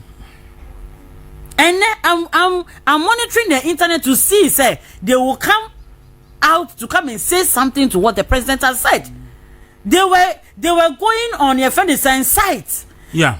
Site, some videos. No more their and they create the impression say a president na no what time no on no na ocean kofuechi na omo tu galano. You see, your teacher or mine sana, it is not the best. You have to mean teacher or mine when it suits some people and it okay when it doesn't suit you then you are against. I was saying you know coming to a point like as a dear way AD or mine. So we are putting say enya at the time I know more gidi about they were just playing on the emotions of the people so that they will vote they will vote against the NPP. But they have no intention. They have no intention because the president have just demonstrated it now. Say intention behind the it is better say illegal mine in their supporting economy. And I was like, wow. I want to crop on their tongue so. It's no president but so say he does not care how it's affecting people. It's nanya no mo kana omo kaka kosisen. Obon home rane. Nanya mo kano. Yankobo obesia. Yankoye say because gold you cotton gold in your dollar said the ba. Nti yes into no cotton gold into cresika what to say who cresika. Na se scanner who crano nipa na wo de ka kwa show mo no omu ni what this cannot be dey. And Crawford predict say by 20 years ebe krensu but if enema trust say ya there I ebe to me aba enu brother bi enu na aba Dr. Baumia ebe so in 2029 no na Ghana ye krensu. Dr. Baumia during the 2024 election campaign me I say me dey be make because of a constituency and I was standing right behind him ahemfo ne asofo ni bisa ne say that time when him say na gala na ye issue omo bisa ne say we ya gala say because so almost government person be declare state of emergency no so no then obeka afa ho na doctor say in the first place the crampo no senior year to ye mine no we are doing it in a wrong way internal see no technology eden aba nti ono de amoma na kwenya no na so be president na or the technology one or see to me ehu baby a gold ewo nyina na ye map say hana gold wa ye hu sa hanya gold ha na ye yi movement hu to me ye dey every ha na ye dey ha say ye be ma no concession ye be ni bia no na ye dey ama nipa no na ya ma nipa ne tete a che ni say no be den obeye mine so that does not go into any water if any bodies are e ba be affect bia say nipa mutu no mutu wi a no ma reclaim land no intini be bia gold we bia wo no ye be move we ni ya settle omo far from where so that affect lives so because some way chade me ka say campaign no Ghanaians didn't take their time well enough to listen to what Dr. Mahmoud Baumia was saying. And I say a catch on say banti more boyding dokunu boyding dokunu ani say 5 series no NDC ba bemu na dokunu 20 pesos and obefa ko 2 series and obi defeat 2 series 3 series and about 5 series most ye hu bi da and oba ye 7 months use 9 months here dokunu ko 7 series 7 series waja say and ram to be 7 series ya wo kan nimdia ba aye betimi aye said na ye hu say movement dan mu and a good wa nimdia o ha ye betimi allocate say exactly a morning show studio ha and I fan ko TV studio was so on a good no oba ya watu where you go we are work balance so ehun hia say obe safe here ko circle baby no say you say nyama bebre sana na Dr. Baomieka. I don't even know why people did not take their time to listen to these rich ideas na Dr. Mahmoud Baomia edeba ebi kura kan say asewo boy edin reason ti anomode to abatia Baomia no oh enne Baomia ma say NPP aban ma asewo boy edin enne NPP ni biara ni bufu na aban se mi wefu se NDC for kansem na ye twan ntroto ye so na omo ni omo ya adwen enti anne omanka koto aba na enne omo hu so omo di NPP na bro enne hwensem NDC for kan ye look at all the things they said, their promises and the 24-hour economy ni e wo hen de no mo ka fa ho. What is it saying? What are they saying? 24-hour economy no wo say wo ba wa ba 331 and 331 133 so 133 buy and why the car baba be you 111 if you say na aka 2 because no mo ho de da no one baba be yi omo efri ho uyo mu fi ho asat now untumi nya den emma be she mu kina. When I was listening to na mo ka say na there was a tebia na o ka say 24-hour economy port near kofa go see heni ade say 24-hour economy air cost support. How many jobs has it created so far? Side data na wahi share excavators na under NPP na ye try so much say excavators never mining site one on made omode come do to galano. You were trying, the government was trying very hard to say obema say excavators ni we na esoye den at intino time na ye fight galano cramp put mu say the site ni hu excavators na dia yetumi ye den esizi ni ade ende na we dey yankasa ye kra. Yeah, they share the volumes of excavators the fat pot and a joke. Say uni musen your baba the pa I know udi efa assume ye hu omo anka kwada hu omo afi so mo di afam so ko si baby na congestion pot nyam na musi mo abiewi na mo abie pot ni ma congestion efri hin na eba na so excavators do. Look at the number of excavators. I think say someone more goodwill or more debe will. I think say I was say ye ma ye ni ye den eda ho. Na ye di ye ni edi abai nechi. I was say you to me beside the difficult and the critical questions because Ghana no ye nyina ye dia.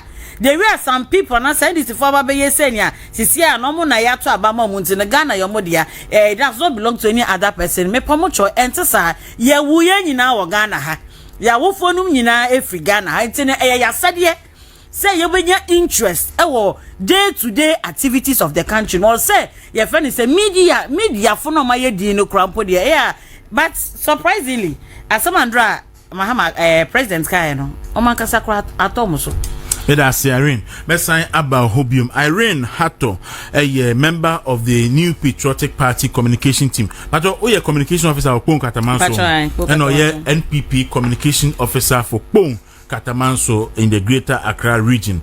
Inti Miaminia Benjamin Nage Abeka Yensa. Or member of the New Patriotic Party or contesting for the party was Sao Sudoku, and he's vying to be the regional organizer Emma NPP in the Greater Accra region. Bra, good morning. Good morning, Nuria. Na bokodi. Yami adom. Ede Nyankopon ase. Na Andra na wo he utimi hwe Mahama. Yo, benu ade ro me fa video zo achia T4. Movement TV ne de ene wuntumi na age the media space for Ghana. Sure. Wompo, that is a fact. Edina, and then run a man from a would say, oh, and throw the contompon in that way, dear.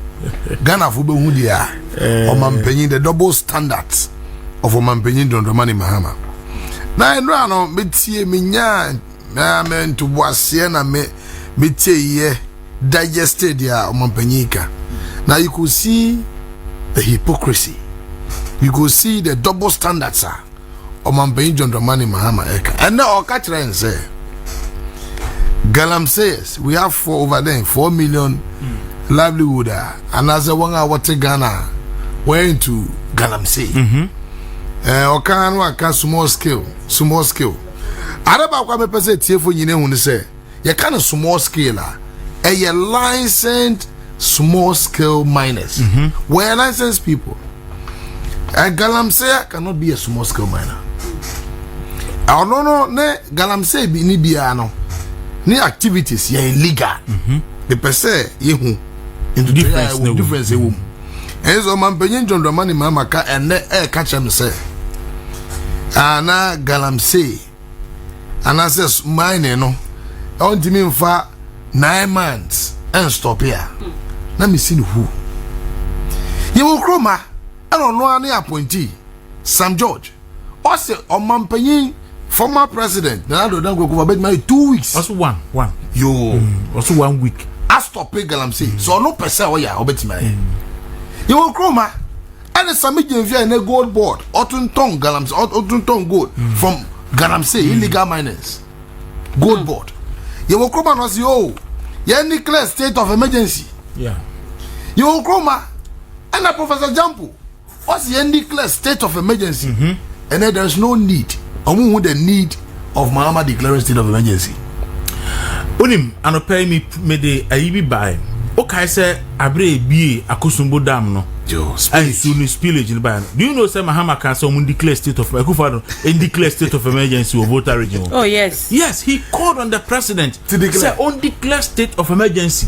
Yo, me that say. So now me say was that the last resort? Any omo gomashi Jifa gomashi. Hey, do you know sa we ne ho? Ojini home na papa. Message propaganda will bring you to power. But the yes, they will expose you. The reality is exposing them and it's hitting them hard in their faces. Extremely. And obia who how to even stop or tackle the galamsey miners. But you see, I want me person be who say enye nanado mreso na galamsey start you. Yeah. Under the watch of John Dramani Mahama, the first time as president. Enye eno na who say I shall one go say. Yeah, I shall be, galamsey ni tiate say wanga enusa fuseni. But then he was the natural resource minister. Yes, minister. In fact, 2010 NDC launched youth in mining. Ewa kwetia. Sure.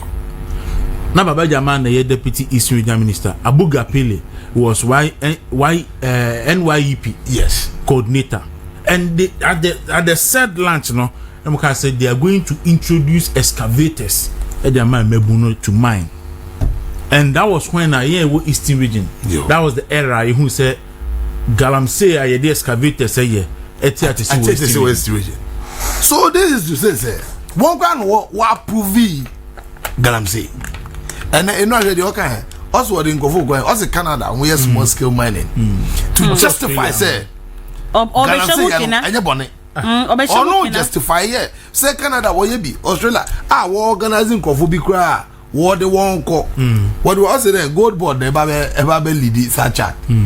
I pray. You see, just for the boys. NDC has nothing better for this nation. This is not the first time I hear Oman John Dramani Mahama. We lead and as a commander in chief of the Ghana forces. We lead the government. No, why you be that? You who the ultimate? Also, you be or no intimate taking decision for himself. My first good data, you know we have it. We read it every day. Me who say or granted interview and I say wakasa. I just go for my first good. I make my kind. I'm Mr. Papi. And you know nakasa no kasa. But it's good. It happened this way. Say I mean about bakayano. NPP for as a bufonti yen to abano. Yesuya. Never again. Say NPP never you make party about power. Na bibia me pese minya ana from so bia leader bia enti me nko enko to aba me nko enko campaign. Hwede ya ekoso. O ma chere nyansa. Ene o kasa ya na obecho. Selective justice. Exactly. One na ozi na me tie Adom TV. I think Obi morning show no morning show Adom Omahene. Yeah. I say ene de who did you be atema what's an offense? Criminal offense. Yeah. And then who did you be atema? Criminal okay. Yeah. So you'll be dealt and they will deal with you criminal or say criminalize you according to the criminal. Why in this country adape twabe na sami jefi. Hey, the audacity there no one can entia o mampanyi den na dra kra me bo mampani Mahama no an video or Fred Baumia so stupid. It's about the economy. You see, So I'm me 2028 inshallah we are coming to power. One pay. NPP is coming back. The only thing we need is unity. That's the only thing we need. Incumbent penny here as a political party. We are united front. We are going to win this 2028 elections and then salvage the country because they will be doing this.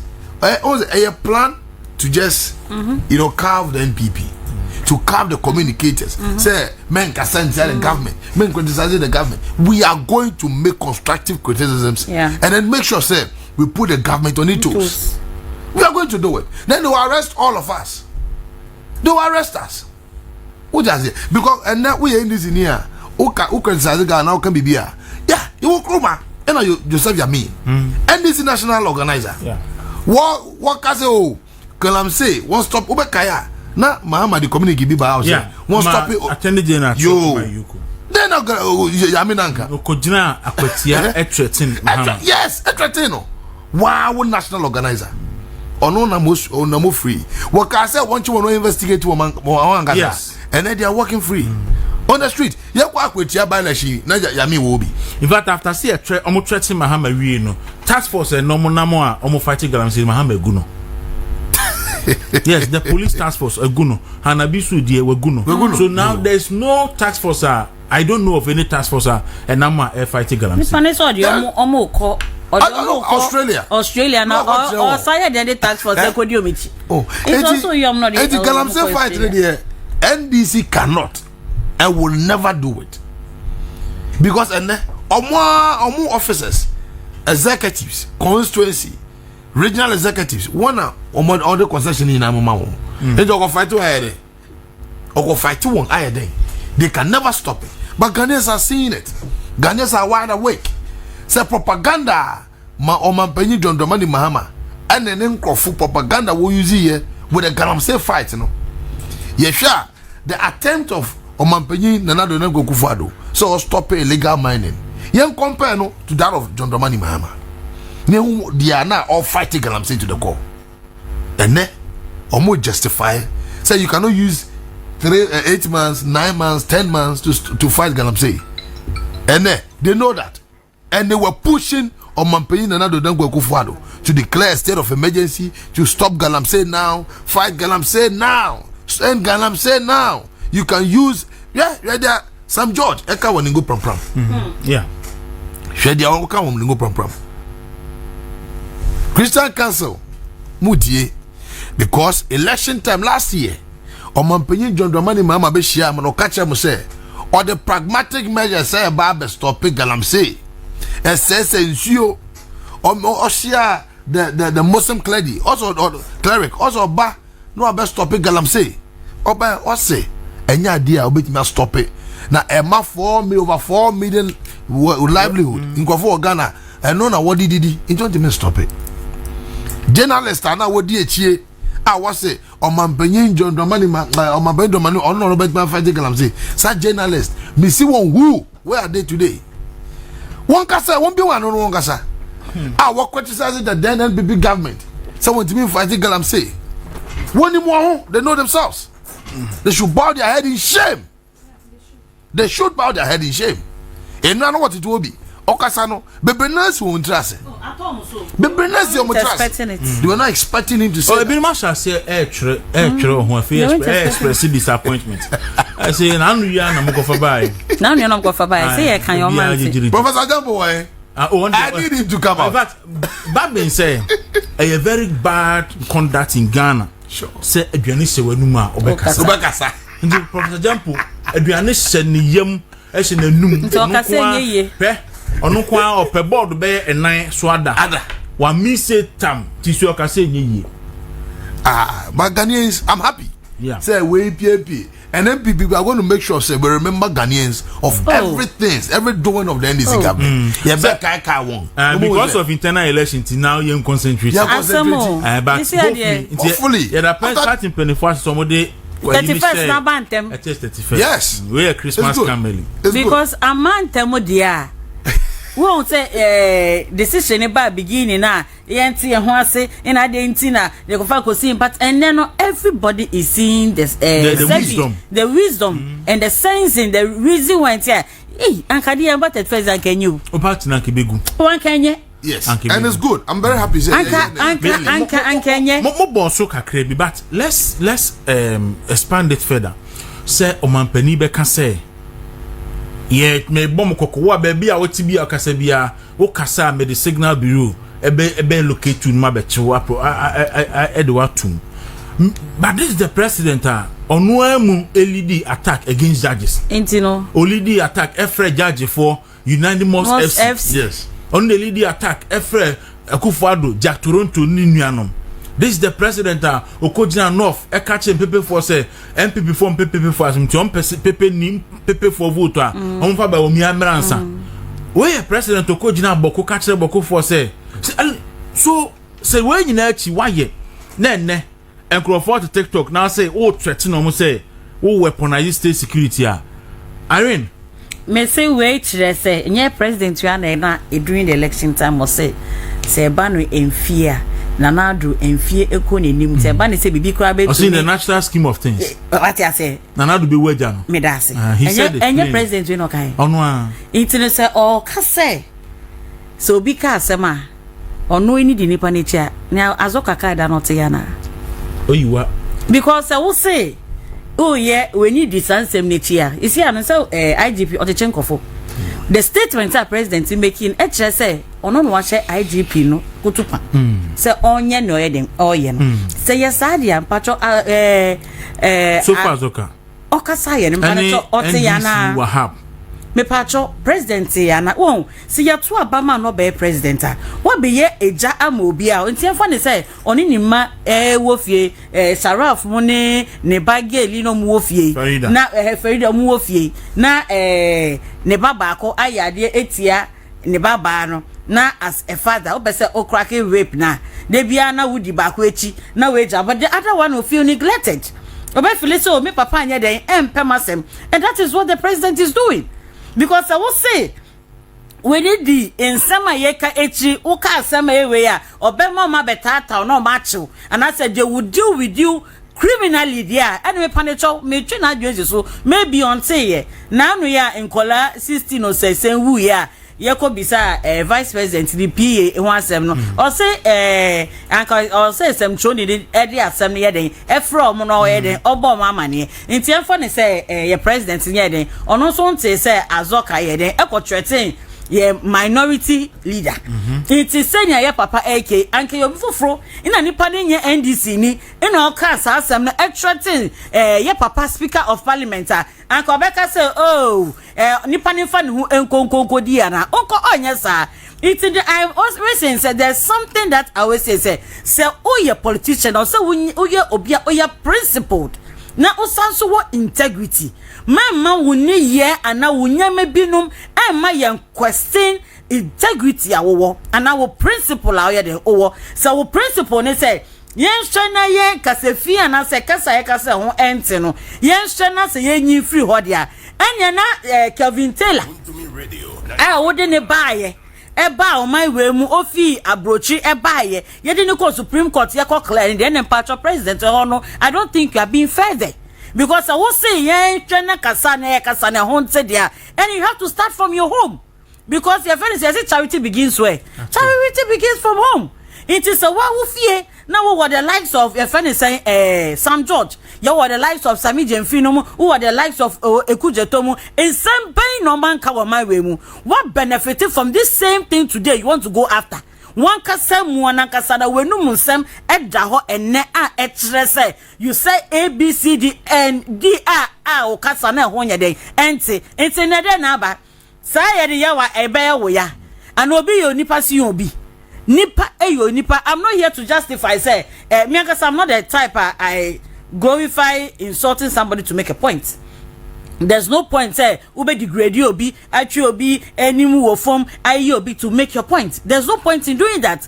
Nemomo no kwan bi a won kasa ma bo eto ho inyame bi a won kasa na wa ye ntina wonim say enye ina na wo ye It's where the president so obedi or mine anima.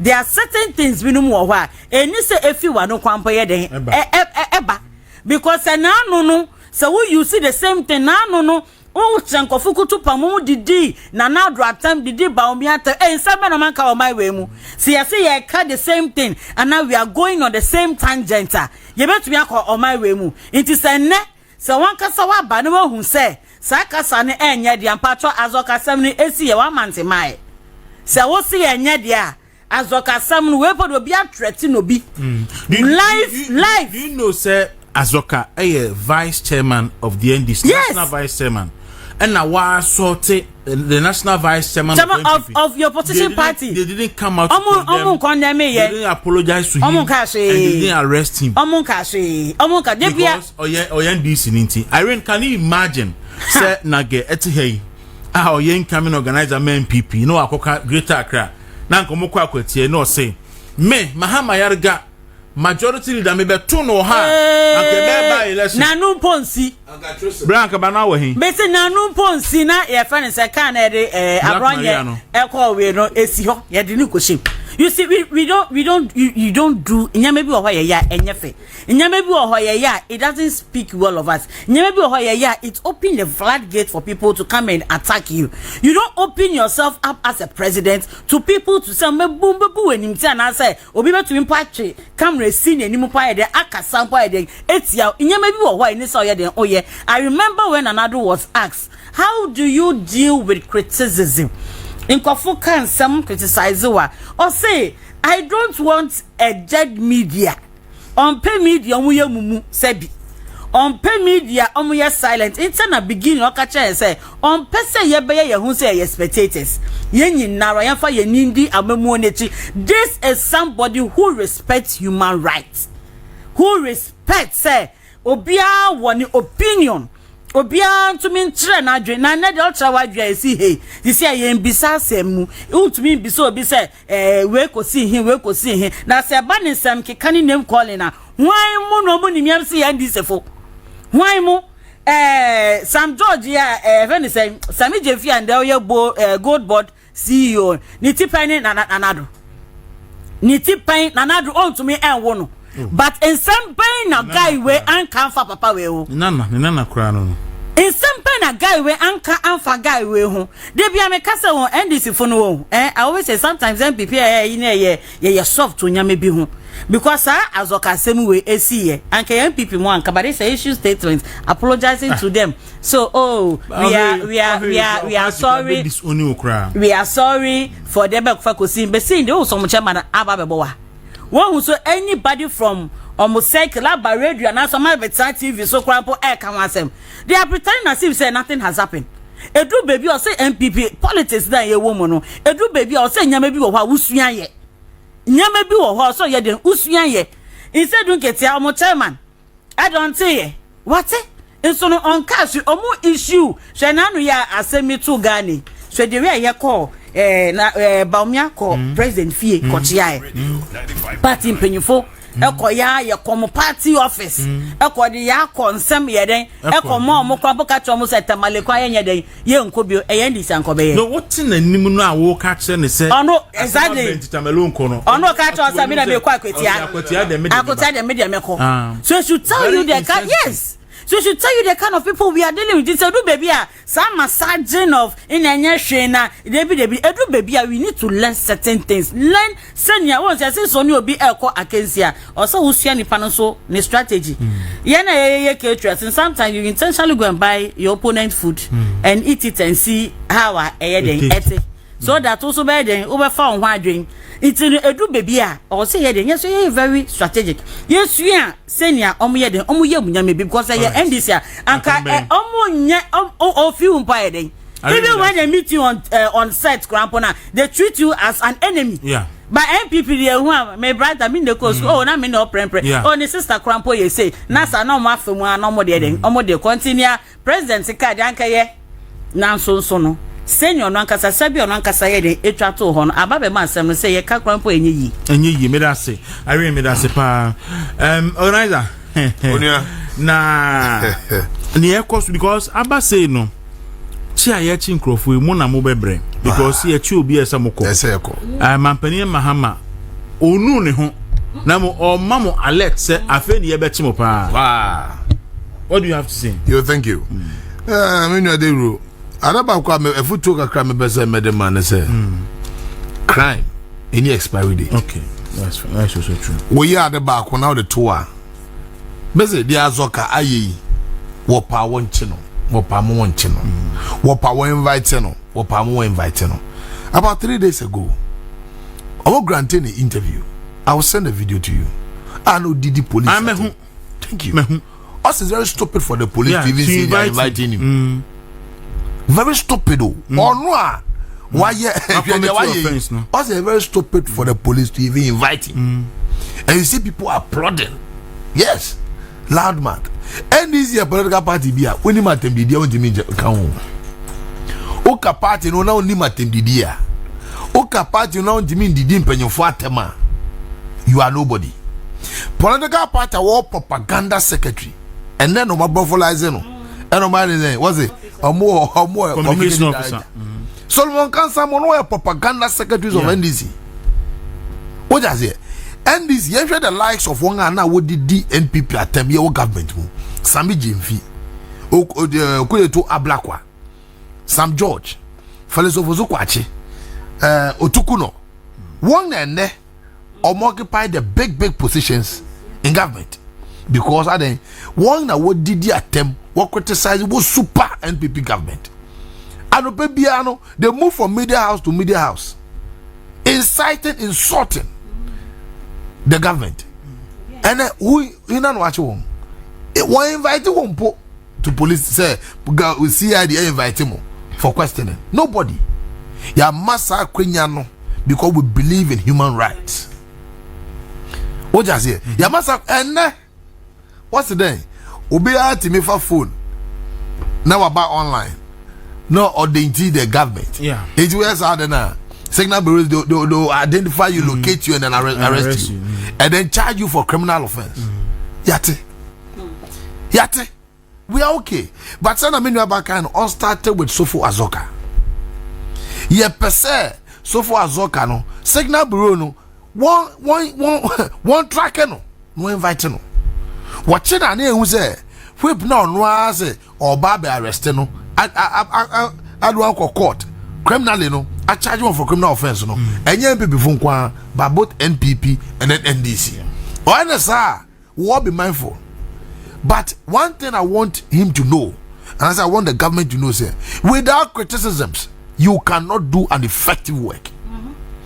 Because the more they criticize you, the more you take the goods, and then the bad you take them off. Now Ghana minor I nipa back de anya John Dramani Mahama de anya NDC anya NPP anya na de no we all benefit from it. Obi eniwa opese Ghana ebo. Obi eniwa opese Ghana say. Ye nyina ya pese Ghana edi ye. Because Ghana di ye enso ye be di ye. Na say ade mo ya ade bi na mo pese them two giant and major political parties in Ghana is NPP and NDC, whether we like it or yes. And then you don't tell me say and now mona ma form a government. Enti the major opposition party no enye silent will be bia mo yeso. I enim say nyema tro kankwan na mo ye. Ade pe be ni wa mo ye. Mo 24-hour economy akwa egbachi bidin. One district, one hospital. O mampanyi na nado dengwe kufa do share agenda 111. Ewa he akosi saying mo abandon mo nya ho hwe at the expense and the cost of the nation, the public purse. And no na what dey adwuma mo abandon ato. Dia mo mo be no so ko mo nya ye. Me say achievement ade one child back one 8-9 months ni omaye chief justice edi. Even see that. 1963. Even see that. And this same person, no. Way, electoral commission. Must me who? Must I do who petitions be? Electoral commission. Any news?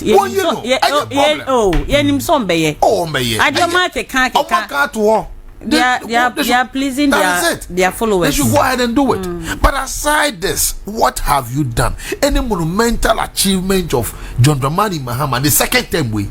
onka nche na nji yet Ghana ha okwe to ablakwa oside o mampanyin na nado dangwa kufuado on room no odware na nsi ogu ye 20 no as a matter of fact e kontompo ye danda esi edin ketia se nsuo to na so na onom a yi na benum president Joseph it is so far it's something when you are they will come and explain oma be yom ho ano adekunti a say na do edware won wi ma they will come and prove it so obenum akufaro Joseph the rule enough of the gentility of NPP. We are too gentle. Yeah, maybe we were. Yet fundamental human rights. Yet too much. And this one just you. Oh, somewhere I crouch for. Yeah, enough of that. I don't move for. Enough of that. Oh, revolutionary NDC for mono. A party beer. Oh, revolutionary route no. Oba tintimo. Papa Nankasaka. What? Oba tintimbo. Omo tiase. What does it? Omo tiase. And I said, Omukwa ko ye omubeko parliament na oma ye we mrebia say online portals and I say oh yeah that kind of anywhere then new media no they want to regulate it. That's good. They want to do it.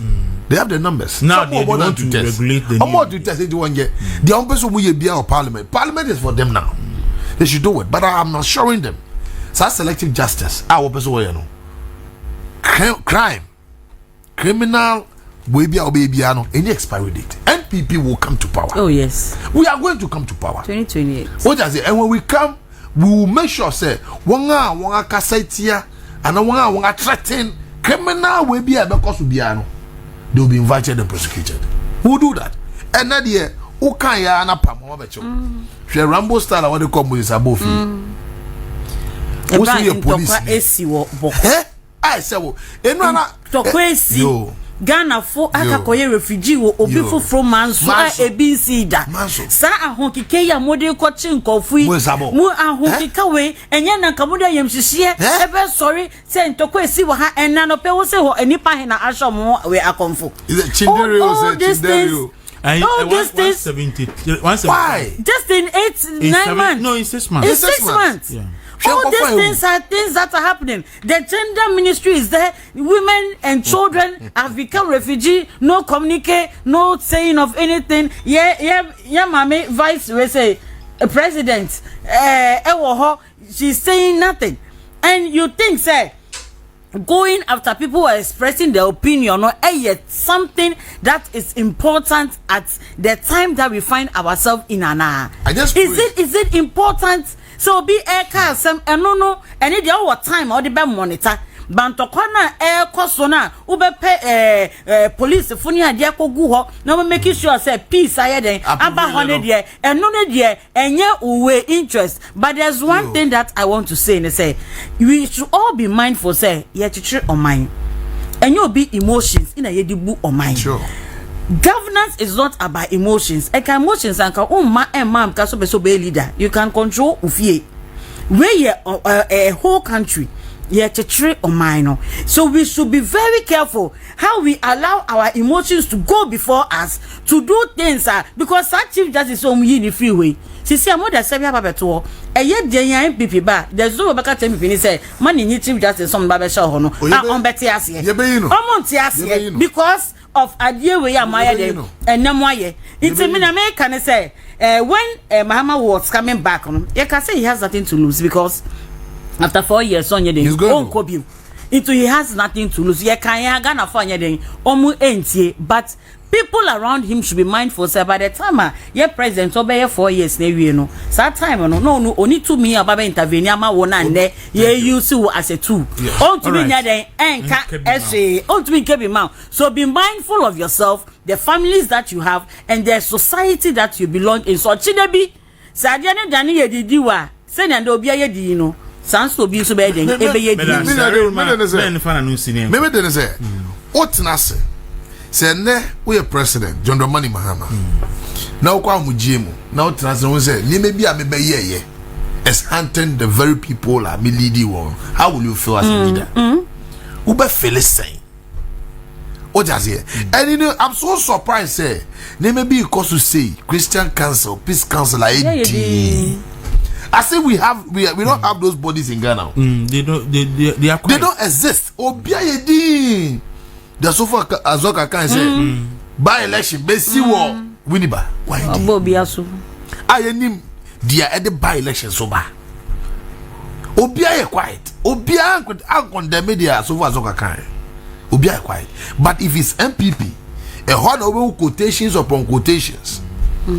Nyame mpe bone nyame mpe ntokwa kroya na here. But you see, we are waiting for those people. Me say enough of the gentility of NPP. Then for gentility no ntun chain. Say na me no ba kan uni obi kwa akensia. The way ani pa no kono. Na hwe sa sa so no so kosa pepe man. Eba ne sa do not take NPP for granted. Do not take us for granted. But mu say you was by enka. It won't say what the back kaya hard. The Uber Kaya 2016 I win 2017. One what double salaries were paying. Yeah. They were all over begging. That's 2 MPs. When they were all over begging. He not prosecuted back. One what double. Nobody was prosecuted. And then the Rambo style arrest. Say none what per match me. Now when you say look at how they are going to they will enter without thinking about the family you have there, what your children they won't think about it. Yes. Why? A friend of Pope of contested the prime minister nibi. If you lakeside estate, and also Hosana almost to share the soon if you who with about 15 armed policemen, both in plain and in uniform. Eko to send that ne don ye a remote one be almost say no na yi awa den a omo hwehwe enkrofo bi achi omo na omo for some suspect so omo hasi Nyama no say why ne betu to show like your any na yire ne manyi na ni fi nti ne nko a aka say psychological trauma with the fame nyama obese no will you fix it? Are you going to fix those things? I don't know why. I was say I call the days of I don't know. The days of Rollins I don't know as I come no. You call the dark days.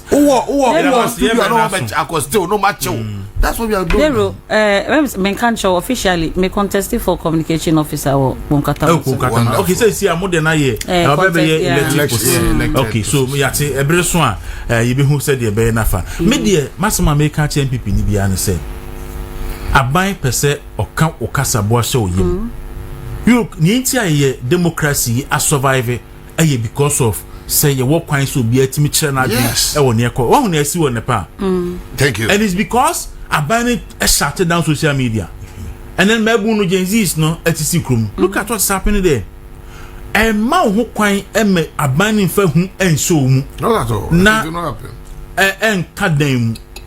Look, Abano and there be some Penny Mama so why supreme leader say or new supreme leader. But look, Oba executive now. We yin crofodi. If you sroa be directors. Oko judiciary hono mo a. Niasi wo ho de munim enyeme na meka okwa parliament ene parliament so munim niasi wo ho. Yes, and basically the government is in the hands of President Mahama. Yes, and then the NDC for and then some be person nyina beda they will do it or the ono answer the LI or say EIA parliament. Yes, or the kwa majority to be approve no declare state of emergency very easy obetuma bibia enti yesre MPP for obi enkwa bonte non kasa. Social media so na wa kasa. We access to radio akasa. Edwam na wa kasa na fa adwene ani nyansa eto ho. Na se John o se ye pew. Enti no ka wadwene e mo bia ka kasa bo anso yam na mo fa adwene ani nimdie e kasa. Na bo Nyankopon pa se wa no mpa. Ano pa dia aso be wa so wa no pa dia be ba o be minutu